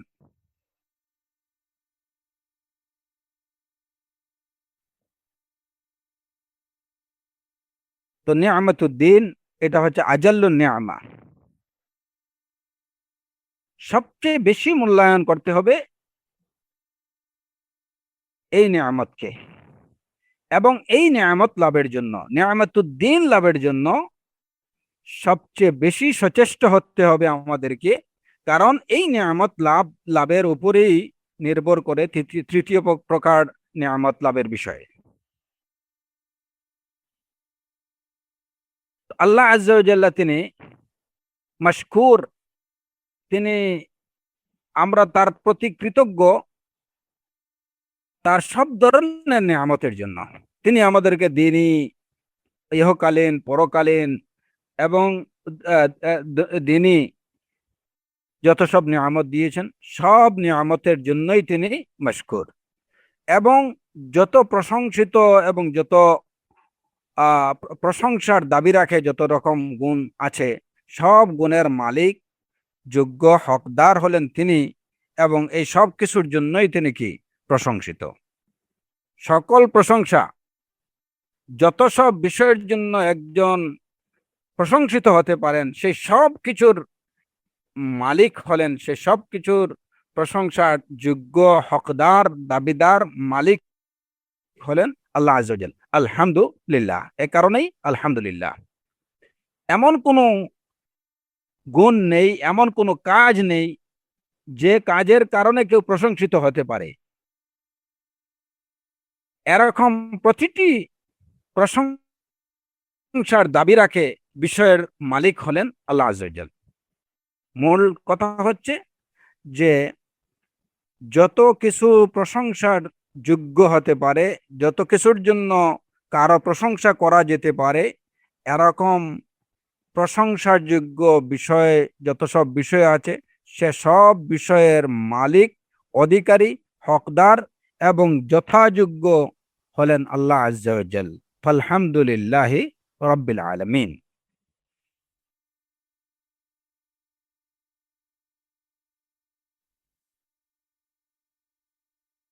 আমরা আল্লাহ আযজা ওয়া জাল্লার জাগতিক নিয়ামতগুলো যতগুলো দেখি আমাদের চোখের সামনে পড়ে, জাগতিক নিয়ামতগুলো, যেহেতু আমরা বললাম যে জাগতিক নিয়ামতগুলো দুই ভাগে বিভক্ত, কিছু দৃশ্যমান, কিছু অদৃশ্য, এবং কিছু আমাদের চোখে পড়ে, যেগুলো অনেকগুলো আছে আমাদের চোখে পড়ে না, কিংবা আমরা দেখেও দেখি না, বুঝতে পারি না, অনুভব উপলব্ধি করি না। অথচ বাহ্যিকভাবে যে নিয়ামতগুলোর জন্য আমরা আল্লাহ শুকুর আদায় করি, সেই সব থেকে অভ্যন্তরীণ, আমাদের অভ্যন্তরে আল্লাহর যে নিয়ামতগুলো আছে সেগুলোর জন্য আরো বেশি আল্লাহ শুকুর আদায় করা প্রয়োজন ছিল। আমরা তো যেমন হয়তো কোনো সম্পদ অর্জন করলাম, কিছু টাকা পয়সা পেলাম, আল্লাহ শুকুর আদায় করলাম, আলহামদুলিল্লাহ। সন্তান সন্ততি পেলাম, আল্লাহ শুকুর আদায় করলাম, আলহামদুলিল্লাহ। এগুলা তো খুব দৃশ্যমান এবং স্থূল বিষয়। কিন্তু আল্লাহ আজ্জা ওয়া জাল্লা আমাকে সুষ্ঠু বিবেক দিয়েছেন, আমাকে আমার শরীরের অভ্যন্তরে যে বিষয়গুলো, পার্টস গুলোকে সচল রেখেছেন। এইগুলোর জন্য কি আমরা আল্লাহ আজ্জা ওয়া জাল্লার শুকর আদায় করি, বা এগুলা কি আমরা আসলে অন্তর থেকে উপলব্ধি করে আলহামদুলিল্লাহ বলি? নতুবা তো যদি আমরা এটুকু বুঝতাম যে আমি শ্বাস প্রশ্বাস নিচ্ছি, সেই শ্বাস প্রশ্বাস আল্লাহ আজ্জা ওয়া জাল্লার পক্ষ থেকে যে কত বড় নেয়ামা, এটা যদি কোনো ব্যক্তি বুঝতে পারতো, তাহলে সে দমে দমে আল্লাহর শুকর আদায় করতো, আলহামদুলিল্লাহ। এবং কোনো অবস্থাতেই আল্লাহর নাশুকরি হয়, আল্লাহর নাফরমানি হয়, আল্লাহর অবাধ্যতা হয়, আল্লাহর প্রতি অকৃতজ্ঞতা প্রদর্শন হয়, এরকম কোনো কাজ সে করতে পারতো না, যদি তার মধ্যে ওই অনুভব বা ওই উপলব্ধি টুকটুকু থাকতো যে আমি যে শ্বাস নিচ্ছি এবং যে শ্বাস ফেলছি, এটা আল্লাহ আজ্জা ওয়া জাল্লার পক্ষ থেকে নেয়ামা। কারণ এটা যদি বন্ধ হয়ে যায় কয়েক সেকেন্ডের জন্য, তাহলেই তার জীবন শেষ, এটার উপরেই তার জীবন অনেকটা নির্ভর করছে।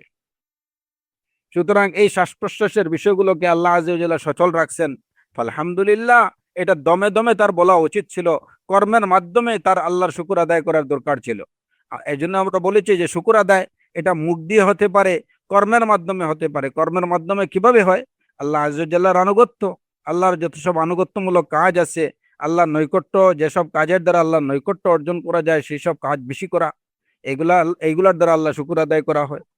তো বান্দা যদি এই হাকিকত উপলব্ধি করতে হবে যে আমি কি নিয়ামত উপভোগ করছি,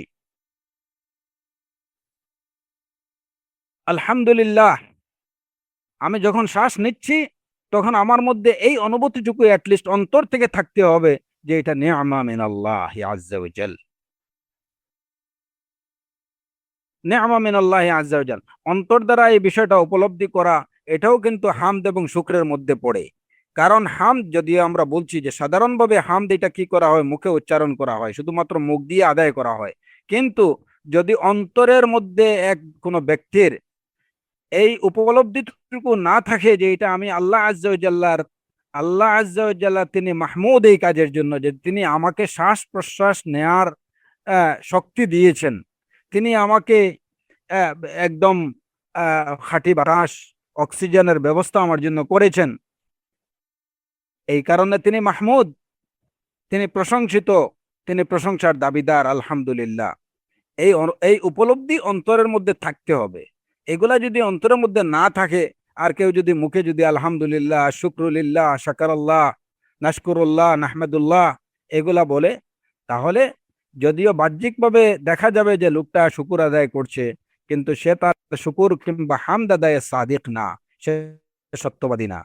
হামদ আদায় কিংবা শুকুর আদায়ে সত্যবাদী হওয়ার জন্য শর্ত হলো অবশ্যই ওই বিষয়টাকে সে অন্তর থেকে উপলব্ধি করতে হবে, বুঝতে হবে, তার অন্তরে এটার স্বীকারোক্তি থাকতে হবে যে এটা নিয়ামা, এটা নিয়ামা।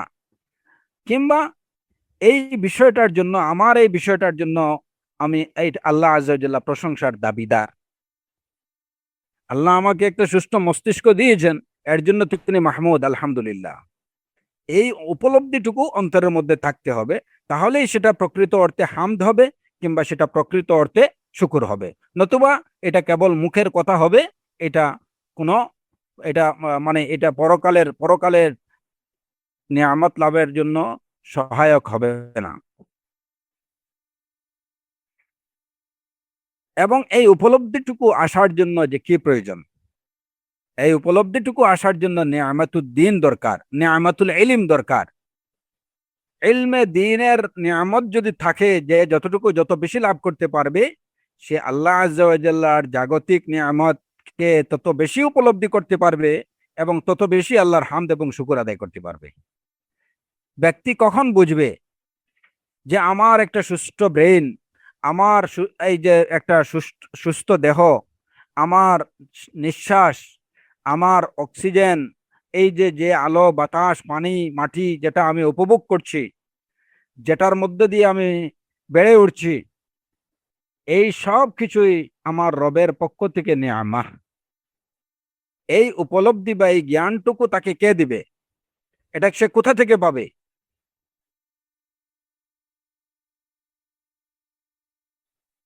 এটা পাওয়ার একমাত্র সোর্স হলো ইলমে দ্বীন, যেটা হলো নেয়ামতুদ নেয়ামতুদ্দিন, দিনই নেয়ামা। ইলমে দ্বীন মানুষ যত বেশি অর্জন করবে তত বেশি সে বা আল্লাহ আজ্জা ওয়া জাল্লার এই যে নিয়ামতে দিনিয়া যে যত বেশি অর্জন করতে পারবে, সে তত বেশি নিয়ামতে দুনিয়াবিয়া বা জাগতিক নিয়ামত গুলোর হাকিকত বা তাৎপর্য বুঝতে পারবে এবং সে তত বেশি আল্লাহ আজ্জা ওয়া জাল্লার পরকালের নিয়ামত লাভ করতে পারবে। যাই হোক,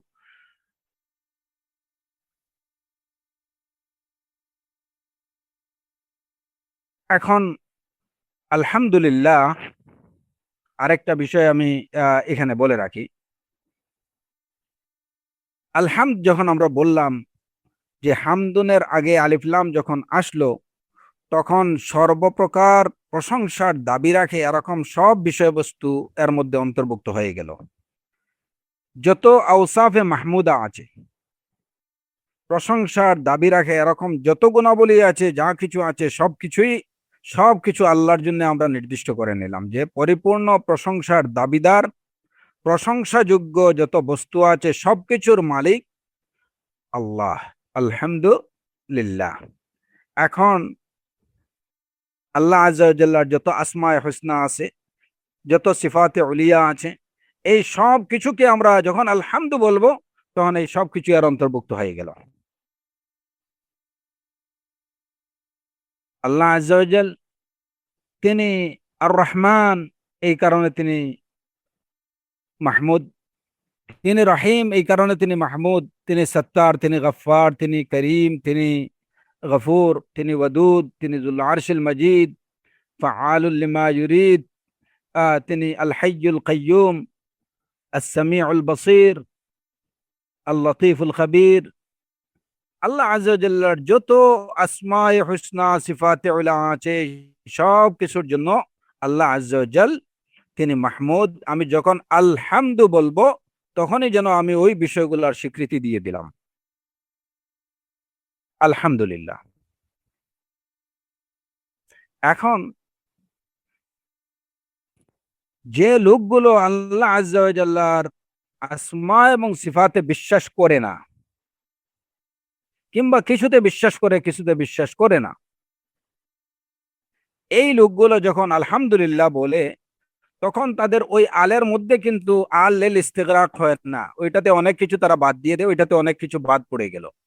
তাহলে এই যে আলিফ লামের যে তাৎপর্য বা যে কারণে আল্লাহ আজ্জা ওয়া জাল হামদুনের আগে আলিফ লাম অন্তর্ভুক্ত এটার সাথে অ্যাড করলেন, এই উদ্দেশ্যই যেন তারা কি করে দিল? বাতিল করে দিল। আল্লাহ আজ্জা ওয়া জাল হামদুন শব্দের আগে আলিফ লাম দিয়ে তিনি বুঝাতে চাইলেন যে যত সুন্দর নাম আছে, যত উত্তম গুণাবলী আছে, সব কিছুর মালিক হচ্ছে আমি। সুতরাং হামদ আমার জন্য, আলহামদুলিল্লাহ আল্লাহর জন্য সব হামদ। এখন সেই উত্তম নাম উত্তম গুণাবলীকে কেউ যদি স্বীকার না করে, আল্লাহর যত সব উত্তম নাম যত সব উত্তম গুণাবলী আছে, মহান গুণাবলীগুলোকে, মহান নাম সমূহকে যদি কেউ স্বীকার না করে, তাহলে বোঝা গেল যে আলহামদুর আলিফ লামকে সে ইস্তিগরাকের জন্য মানতে রাজি না, সেটাকে অস্বীকার করছে।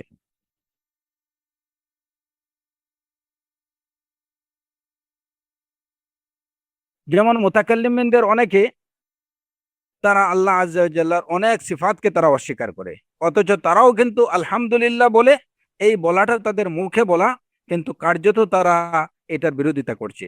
তারা মুখে বলতেছে সমগ্র প্রশংসা আল্লাহর জন্যে, কিন্তু সিফাতে কামাল, পরিপূর্ণতার যে গুণাবলীগুলো আছে, উত্তম যে গুণাবলীগুলো আছে, আল্লাহর মহান যে নাম আছে, যে সুন্দর গুণাবলীগুলো আছে, সেই সুন্দর গুণাবলীগুলো তারা আল্লাহর জন্য কি করছে না, আল্লাহর জন্য প্রতিষ্ঠা করছে না, বা সেগুলোকে আল্লাহর গুণাবলী হিসাবে তারা স্বীকার করছে না।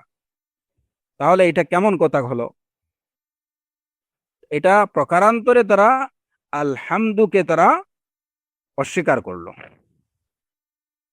এ কারণে আহলে সুন্নাহ ওয়াল জামায়াতের যে আকীদা, সেই আকীদাটা কি, যে আমরা আল্লাহ আজ্জা ওয়া জাল্লার যত আসমায়ে হুসনা আছে, যত সিফাতে উলা আছে, যেগুলা কোরআন এবং সহিহ সুন্নাতে বর্ণিত আছে, আমরা সেই সব কিছুকে আল্লাহর জন্য আমরা স্বীকার করি এবং এককভাবে আল্লাহর জন্য সেগুলো প্রতিষ্ঠিত, এই বিষয়টাকে আমরা বিশ্বাস করি।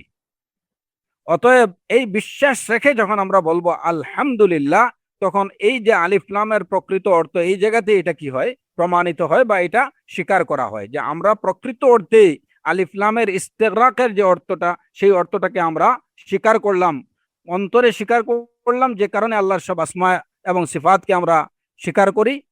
আর এই কারণেই আমরা বলি আলহামদুলিল্লাহ, যে সমগ্র প্রশংসা আল্লাহর জন্যে। তো যারা আসমায়ে হুসনার কিছু মানে কিছু মানে না, কিংবা যারা আল্লাহর সিফাতকে অস্বীকার করে, তারা প্রকারান্তরে আলহামদুলিল্লাহকে অস্বীকার করে। আল্লাহ আজ্জা ওয়া জাল্লা আমাদেরকে আহলুস সুন্নাতের অন্তর্ভুক্ত করেছেন, এই জন্য আলহামদুলিল্লাহ, যে আমরা আমাদের আকীদার সাথে আমাদের কথার মিল আছে। আমাদের আকীদার সাথে আমাদের কথার, আমরা মুখে যেটা বলি, অন্তরে যেটা আছে, আমাদের অন্তরের সাথে আমাদের কথার মিল আছে, এবং আমাদের কথার সাথে আমাদের অন্তরের মিল আছে। পক্ষান্তরে আহলুস সুন্নাহ ওয়াল জামায়াতের বাইরে যারা, তাদের কথার সাথে অন্তরের মিল নেই, কিংবা অন্তরের সাথে তাদের কথার মিল নেই। আল্লাহ আজ্জা ওয়া জাল্লা থেকে কোনো কিছু রিওয়ার্ড পাওয়ার জন্য এই দুইটা বিষয় এনশিওর করতে হবে, যে আমার কথার সাথে আমার অন্তরের মিল, কিংবা আমার কাজের সাথে আমার অন্তরের মিল থাকতে হবে।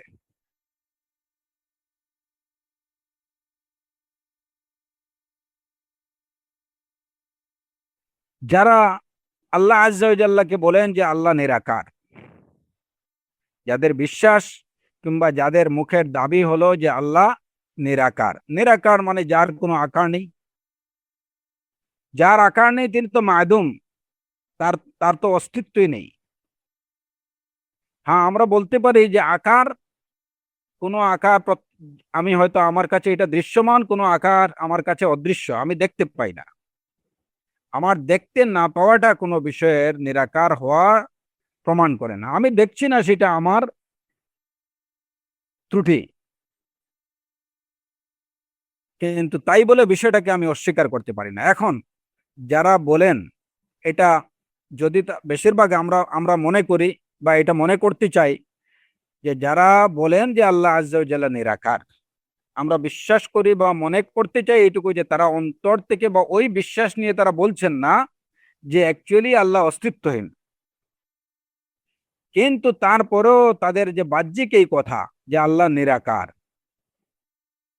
এই নিরাকার দাবিটা, নিরাকার দাবি করা মানে আল্লাহ অস্তিত্বহীন বলে দাবি করারই নামান্তর।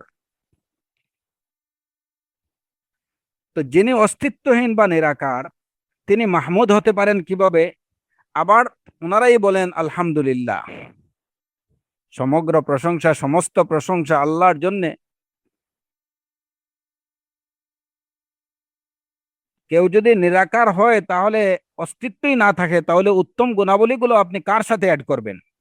কোনো উত্তম গুণাবলীর অধিকারী হওয়ার জন্য তাকে কি হতে হবে? আকার সম্পন্ন হতে হবে, তাকে অস্তিত্ববান হতে হবে, অস্তিত্বশীল হতে হবে, তার এক্সিস্টেন্স থাকতে হবে। সেই এক্সিস্টেন্স সেটা হতে পারে, এটা আমাদের কাছে দৃশ্যমান, অথবা কোনো এক্সিস্টেন্স হতে পারে যা এটা এক্সিস্টেন্স, বাট আমি দেখছি না। আমার না দেখাটা, এটা কিন্তু বস্তুর অস্তিত্বহীনতা বা বস্তুর নিরাকার হওয়া প্রমাণ করে না। যেমন ধরেন মালাইকারা, মালাইকারা আমরা তাদেরকে দেখি না, দেখতে পাই না, তাদের আকার কি কেমন সেটাও আমরা আসলে সুনির্দিষ্টভাবে বলতে পারি না, আমাদের জানা নেই, আমরা মালাইকাদেরকে দেখিনি। কিন্তু তারপরে আমরা স্বীকার করি যে মালাইকারা আছেন, এবং আমরা এটা বিশ্বাস করি যে তাদের একটা কি আছে, নিজস্ব একটা আকার তাদের আছে, যদিও আমরা দেখছি না, তাদেরকে আমরা ধরতে পাচ্ছি না, ছুঁতে পারতেছি না, তারপরেও তাদের একটা আকার আছে, একটা আকৃতি আছে, আমরা এটা বিশ্বাস করি। অনুরূপভাবে শায়াতিন, সাধারণভাবে আমরা শয়তানদেরকে দেখি না, কি আকার, কি আকৃতি আমরা সুনির্দিষ্টভাবে তাও জানি না, কিন্তু আমরা স্বীকার করি যে শায়াতিনদের এক্সিস্টেন্স আছে, এদের অস্তিত্ব আছে। তো নিজে না দেখাটা কোনো বস্তুর অস্তিত্বহীনতা প্রমাণ করে না। আমরা কোনো বস্তু যদি আমি বলি যে এটা অস্তিত্ব, এটা আকারহীন, আকারহীন সম্পূর্ণরূপে কোনো বস্তু নিরাকার, এটার কোনো আকারই নাই, কোনো বস্তুর আকারকে অস্বীকার করা এটা তার অস্তিত্বকে অস্বীকার করারই নামান্তর। আর যখন কোনো বস্তুকে আপনি অস্বীকার করবেন, তার অস্তিত্বকে অস্বীকার করবেন, তাহলে বস্তুই যেখানে নেই সেখানে তার গুণাবলী থাকবে কোথা থেকে, সেখানে তার নাম থাকবে কোথা থেকে। আর যদি আপনি নাম রাখেন তাহলে তো নাম কোনো বস্তু, যেমন কোনো কি নেই, কোনো জিনিস, কোনো বস্তুর তার অস্তিত্ব নেই, কিন্তু আপনি তার নাম রেখে দিচ্ছেন। যেমন আপনার আপনার সন্তানই হয়নি কিন্তু আপনি তার নাম রেখে রেখে দিচ্ছেন, এটা যেমন হতে পারে না, তেমনি নিরাকার বলবেন আবার সেটাকে বলবেন আলহামদুলিল্লাহ, এটা হতে পারে না। তাহলে হয় আপনার বিশ্বাসটা ভুল, নতুবা আপনার দাবি ভুল, দুইয়ের এক। কিন্তু আলহামদুলিল্লাহ, এটা তো আমরা বলছি যে আলহামদুলিল্লাহ, আল্লাহ আজ্জা ওয়া জাল্লা এখানে কুলু আলহামদুলিল্লাহ বলেননি কেন? সূরাতুল ফাতিহা শুরুতে আল্লাহ আজ্জা ওয়া জাল্লা বলতে পারতেন, হ্যাঁ মানব জাতি, ইয়া আইয়ুহান নাস কুলু আলহামদুলিল্লাহি রাব্বিল আলামিন, হ্যাঁ মানব জাতি বলো আল্লাহ, সকল প্রশংসা আল্লাহ রাব্বুল আলামিনের জন্য, এটা বলতে পারতেন। আল্লাহ আজ্জা ওয়া জাল্লা সেটা বলেননি। এই না বলার পিছনে হিকমা কি? যে আল্লাহ আজ্জা ওয়া জাল্লা নির্দেশ দিলে কেউ হয়তো সব মানুষ বলতো আলহামদুলিল্লাহ রাব্বিল আলামিন, কিন্তু সেটা তার অন্তরে থাকতো না, তার বিশ্বাসের মধ্যে সেটা থাকতো না, সে বলার জন্য কেবল বলতো আলহামদুলিল্লাহ রাব্বিল আলামিন। তার হয়তো এই বিশ্বাস নেই যে তিনি সকল প্রশংসার মালিক, এই বিশ্বাস ছাড়াই সে বলতো আলহামদুলিল্লাহ রাব্বিল আলামিন, ইচ্ছায় কিংবা অনিচ্ছায় বলতো আলহামদুলিল্লাহ রাব্বিল আলামিন। কিন্তু এইভাবে বলাটা এটা কোনোভাবেই ফলপ্রসূ হবে না। এই কারণে আল্লাহ আজ্জা ওয়া জাল আলহামদুলিল্লাহ রাব্বিল আলামিন বললেন যে তুমি মানো কিংবা না মানো, সকল প্রশংসা তুমি বলো কিংবা নাই বলো, মুখে তুমি উচ্চারণ করো কিংবা না করো, তুমি বিশ্বাস করো কিংবা নাই করো, আলহামদুলিল্লাহ রাব্বিল আলামিন, সকল প্রশংসা কেবল আল্লাহর জন্যই, রাব্বুল আলামিনের জন্য। মানে আল্লাহ আজ্জা ওয়া জাল্লা জানিয়ে দিলেন এই সংবাদটুকু, এই বিষয়টা জানিয়ে দিলেন মানব জাতিকে যে সর্বতোভাবে সকল প্রশংসার দাবিদার আল্লাহ আজ্জা ওয়া জাল। মানব জাতি সেটাকে বিশ্বাস করুক কিংবা না করুক, স্বীকার করুক কিংবা না করুক, কিন্তু পরম সত্য এটাই যে সকল প্রশংসা আল্লাহ রাব্বুল আলামিনের জন্য। তো আল্লাহ আজ্জা ওয়া জাল্লাকে নিরাকার বলা, আল্লাহ আজ্জা ওয়া জাল্লাকে নিরাকার বলা, আর অন্যদিকে আলহামদুলিল্লাহ বলা, এই দুইটা বিষয় পরস্পর সাংঘর্ষিক। কারণ আল্লাহ প্রশংসিত কেন? প্রশংসাযোগ্য যত সিফাত আছে, যত নাম আছে, যা কিছু আছে, সবকিছুর মালিক তিনি বলেই তো সকল প্রশংসার দাবিদার তিনি। এখন প্রশংসিত সকল বিষয়ের দাবিদার তিনি, সকল কিছুর মালিক তিনি, অথচ তিনি নিরাকার, তিনি অস্তিত্বহীন, এটা কেমন করে হতে পারে? এর জন্য আমরা মনে করি বা আমরা মনে করতে চাই এটুকু, যে আহলুস সুন্নাহ ওয়াল জামাতের দাবিদার যারা এটা বলেন যে আল্লাহ নিরাকার, এই বিশ্বাস বিশ্বাস নিয়ে বলুন কিংবা বিশ্বাস না নিয়ে বলুন, মুখে যারা বলেন যে আল্লাহ নিরাকার, আমরা আশা করব যে তারা এই বিষয়টা অবশ্যই তারা বোঝার চেষ্টা করবেন এবং নিজেদের এই দাবি কিংবা এই বিশ্বাসকে তারা অচিরেই তারা সংশোধন করবেন।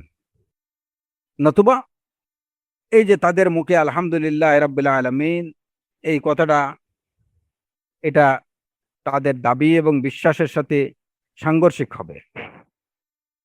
তো বিষয়টা উপলব্ধি করা, আল্লাহ আযজা ওয়া জাল্লা তাদেরকে দ্বীনের নিয়ামতুদ দ্বীন দান করুন, তাদেরকে এবং আমাদের সবাইকে ইলমে নাফে দান করুন, দ্বীনি ইলম আমাদেরকে দান করুন, তাদেরকে দান করুন যেন আমরা সত্যকে সত্য হিসাবে জানতে এবং বুঝতে পারি, বাতিলকে বাতিল হিসাবে জানতে পারি এবং ওগুলো থেকে বাতিল থেকে বেঁচে থাকতে পারি, হককে হক হিসাবে জানতে পারি এবং হকের অনুসরণ করতে পারি। আল্লাহ আযজা ওয়া জাল্লা সেই তৌফিক আমাদেরকে দিন।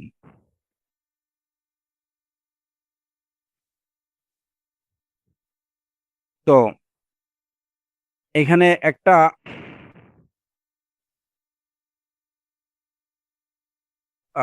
বিষয় খানিকটা আলোচনা করে ইনশাল্লাহ আজকের আলোচনা আমি শেষ করব বিইজনিল্লাহ। সেটা হলো হামদ এবং শুকর।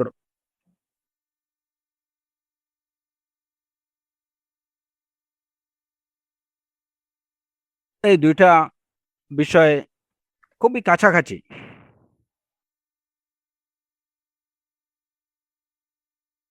আলহামদুর আসু শুকর, শুকরের প্রধান বিষয় হচ্ছে হামদ। হামদকে অস্বীকার করে শুকুর হয় না। আল্লাহ আযজা ওয়া জাল্লার হামদকে যদি কেউ অস্বীকার করে তাহলে সে আল্লাহ শুকুর আদায় করতে পারে না।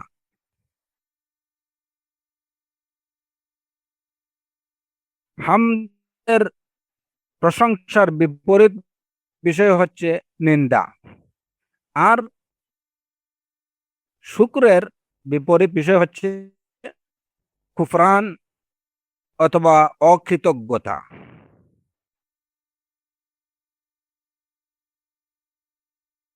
আল্লাহ আযজা ওয়া জাল্লার প্রতি অকৃতজ্ঞ হয়ে কেউ তার শুকুর হামদ প্রশংসা করতে পারে না, আবার আল্লাহর হামদকে অস্বীকার করে কেউ আল্লাহ শুকুর আদায় করতে পারে না।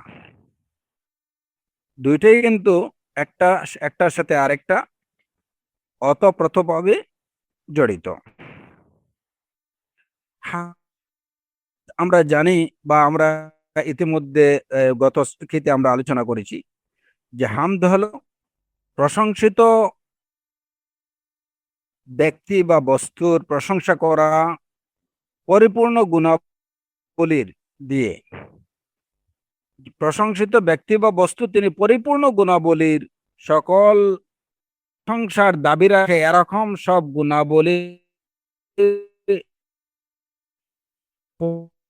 পরিপূর্ণ তার জন্য এই বিষয়টা শিখাব্বাত থাকা, ভালোবাসা থাকা, তার প্রতি সম্মান থাকা, অর্থাৎ সম্মান এবং ভালো তাজিম এবং মোহাব্বা নিয়ে কাউকে পরিপূর্ণ উত্তম প্রশংসাযোগ্য সকল গুণাবলী দ্বারা গুণাবলীতে কাউকে গুণান্বিত করা বা তার সেই প্রশংসার দাবি রাখে এরকম সব গুণাবলীকে স্বীকার করা, সেই গুণাবলীকে মুখ দিয়ে স্বীকার করা, এটাই হলো হামদ।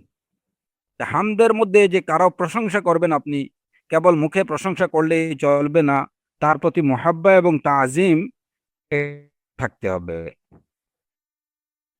যার প্রশংসা করছেন তার উত্তম গুণাবলীগুলোর খবর দিচ্ছেন আপনি,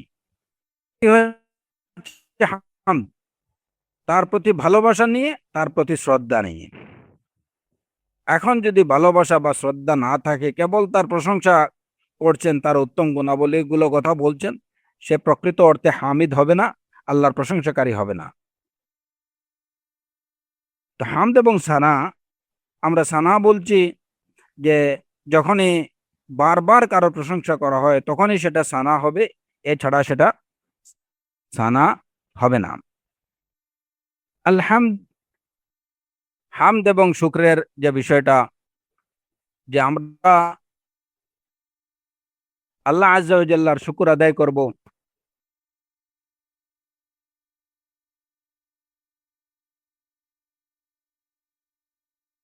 তার নিয়ামতের জন্য। এখানে একটা কথা বলে রাখেছিলাম, আমরা বলেছিলাম যে যেমন ইমাম কুরতুবী, ইমাম তাবারী রাহিমাহুমুল্লাহ সহ আরো অনেক উলামায়ে কেরামরা বলছেন যে অর্থের দিক থেকে হামদ এবং শুকর প্রায় একই, যদিও অধিকাংশ উলামায়ে কেরাম তাদের এই বক্তব্যের সাথে এক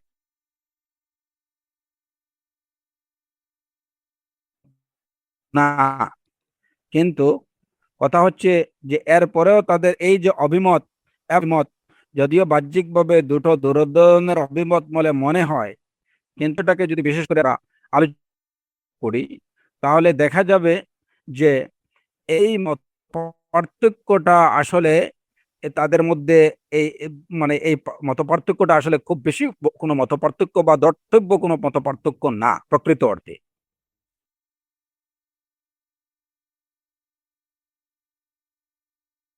এবং এই বিষয়টা বোঝার জন্য আমাদের আহ জন্য সহায়ক হবে আরেকটা বিষয়, যে ইমাম ইবনুল কাইয়িম রাহিমাহুল্লাহর একটা কথা যদি আমরা বুঝতে পারি তাহলে এই বিষয়টা বোঝা সহজ হবে। ইমাম ইবনুল কাইয়িম রাহিমাহুল্লাহ বলছেন,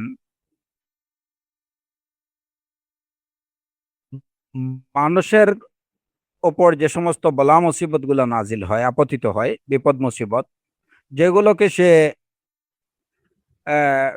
প্রতিরোধ করতে পারে না, বা যেগুলো হচ্ছে সে নিতান্তই অসহায়, তার কিছু করার থাকে না, এসব ক্ষেত্রে বান্দার যে অবস্থার দিক থেকে মানুষজন চার ভাগে বিভক্ত হয়। মানুষের উপরে যে বিপদ আপদ পতিত হয়, যে বিপদ আপদ গুলো থেকে নিজেকে বাঁচানোর সাধ্য বা ক্ষমতা তার থাকে না, এইসব ক্ষেত্রে বান্দা বা মানব জাতি চার ভাগে বিভক্ত হয়। এখানে মানব জাতি বলতে মুমিনিন মুসলিমিনরা, তারা তাদের চার অবস্থা হয়। একটা হলো যেটাকে বলা হয় মকামুল আইজ বা অক্ষমতা, এবং এই অক্ষমতার কারণে সে অত্যন্ত এই যে অভিযোগ অনুযোগ করতে থাকে, তার মনের মধ্যে ক্ষোভ আসে, এটা হচ্ছে মাকামুল আইজ। যেমন একটা লোকের তার হয়তো সম্পদ হারিয়ে গেল, মূল্যবান কোনো সম্পদ হারিয়ে গেছে, এখন তার কোনো কিছু করার নেই, সে কিছুই ওইটাকে খুঁজে বের করতে পারছে না। তো এই জায়গাতে দেখা যাবে যে সে এটা নিয়ে খুব মানে কি করছে, হায় হতাশ করছে, এবং বিভিন্ন জনের কাছে এটা নিয়ে অভিযোগ অনুযোগ করছে যে হ্যাঁ আমার এই এই সম্পদটা হারিয়ে গেল, এই জন্য সে খুব আফসোস করতেছে। এটা হচ্ছে মাকামুল আইজ। আরেকটা বিষয় হলো যে এই অবস্থায় যখন তার উপরে কোনো বিপদ আপদ পতিত হয়, কিছু সংখ্যক লোক আছে যারা সবর করেন, ধৈর্য ধারণ করেন। এই ধৈর্য ধারণটাও দুই কারণে হয়। ইমাম ইবনুল কাইয়িম রাহিমাহুল্লাহ এই কথাগুলো বলেছেন, এবং এইটা এই বিষয়গুলা এই যে উদ্দাতুস সাবিরিন গ্রন্থে আছে, যে এই সমস্ত বিপদ আপদে কিছু লোক আছে যারা ধৈর্য, কিছু লোক যারা এই যে যারা অক্ষম, যারা হায় হতাশ করে, যারা ওই যে মানুষের কাছে নিজের এই যে অভিযোগগুলা দুঃখের কথাগুলা বলে বেড়ায়, হ্যাঁ, মনের মধ্যে খুব ক্ষোভ পোষণ করে যে আমার এরকম হয়ে গেল, এটা হয়ে গেল, চুরি হয়ে গেল। আর আরেক কিছু লোক আছে যে বিপদ আপদ পতিত হলে সে ধৈর্য ধারণ করে। ধৈর্য ধারণকারীদেরও আবার মানে দুই দুই প্রকার। কেউ ধৈর্য ধারণ করে এটা হচ্ছে মানে চক্ষুলজ্জার কারণে, আর কেউ ধৈর্য ধারণ করে আল্লাহর সন্তুষ্টির জন্য।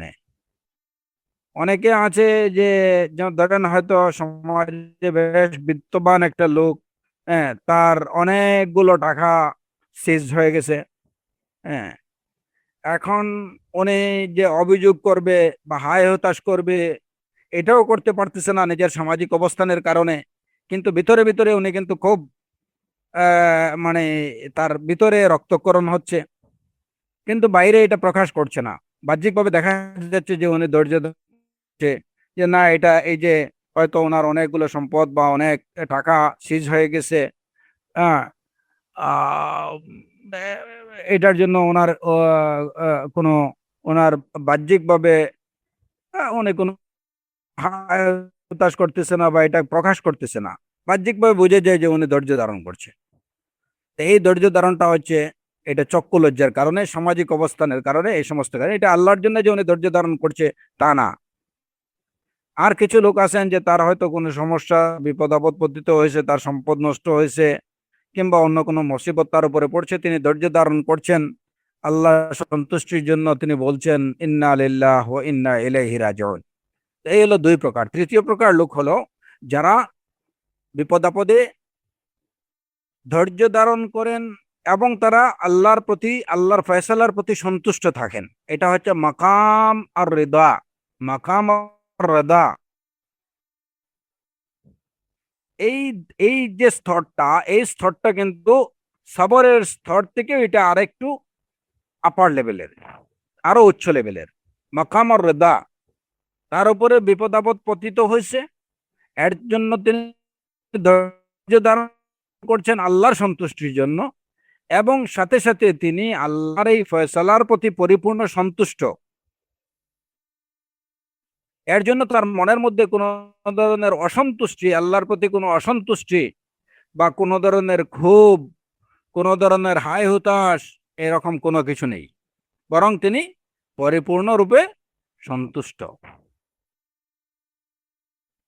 এই দরজাটা হচ্ছে বা এই এই স্তরটা হচ্ছে সবরের স্তর থেকে আরো উপরে। এই গেল তিনটা স্তর। আর চতুর্থ স্তর হলো মাকাম ও শুকরি। বিপদ আপদ পতিত হয়েছে, সবর করছেন, তিনি এর প্রতি আল্লাহর প্রতি সন্তুষ্ট, আল্লাহর ফয়সালার প্রতি পরিপূর্ণ সন্তুষ্টি প্রকাশ করছেন, এবং একই সাথে তিনি আল্লাহর শুকুর আদায় করছেন। একই সাথে তিনি আল্লাহর শুকুর আদায় করছেন।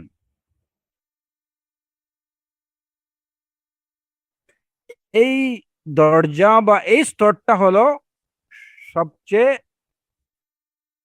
উপরের স্তর, মুমিনদের সবচেয়ে উপরের স্তর।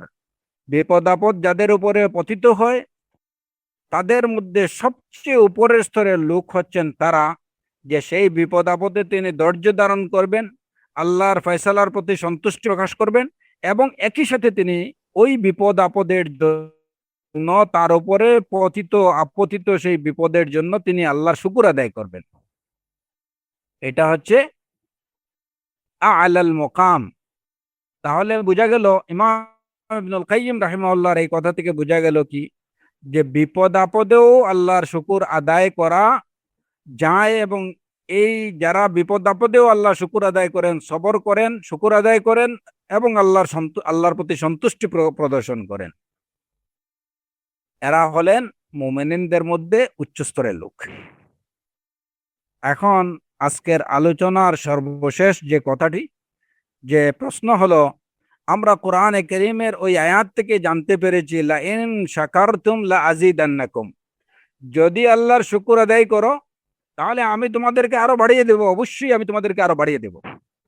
এখন প্রশ্ন এই জায়গায়, যে বিপদ আপদে আল্লাহর পক্ষ থেকে কারো উপরে কোনো বিপদ আপদ পতিত হলো, সেই বিপদ আপদে কেউ যদি শুকুর আদায় করে, যেটাকে আমরা সবচেয়ে উচ্চ স্তর বললাম, সেই বিপদ আপদে যদি কেউ শুকুর আদায় করে আল্লাহর, তাহলে তো এই ওয়াদা অনুযায়ী তার বিপদ আপদ আরো বেড়ে যাওয়ার কথা।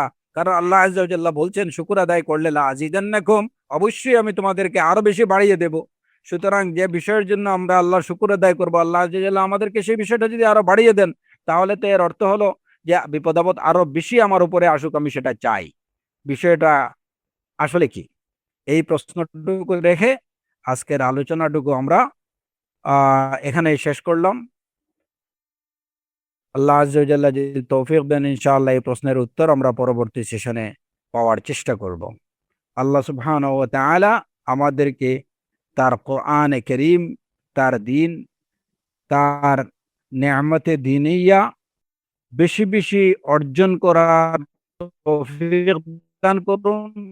তার কালাম বুঝার, তার কোরআনে কারীমকে বুঝার এবং আল্লাহ সুবহানাহু ওয়া তাআলা আমাদেরকে সত্যকে সত্য হিসেবে জানার, মানার তৌফিক দান করুন। বাতিলকে বাতিল হিসেবে জানার এবং তা বর্জন করার তৌফিক দান করুন। ওয়া আখিরু দাওয়ানা আনিল হামদুলিল্লাহি রাব্বিল আলামিন ওয়া সাল্লাল্লাহু ওয়া সাল্লামা আলা নাবিয়্যিনা মুহাম্মদ ওয়া আলা আলিহি ওয়া সাহবিহি আজমাইন।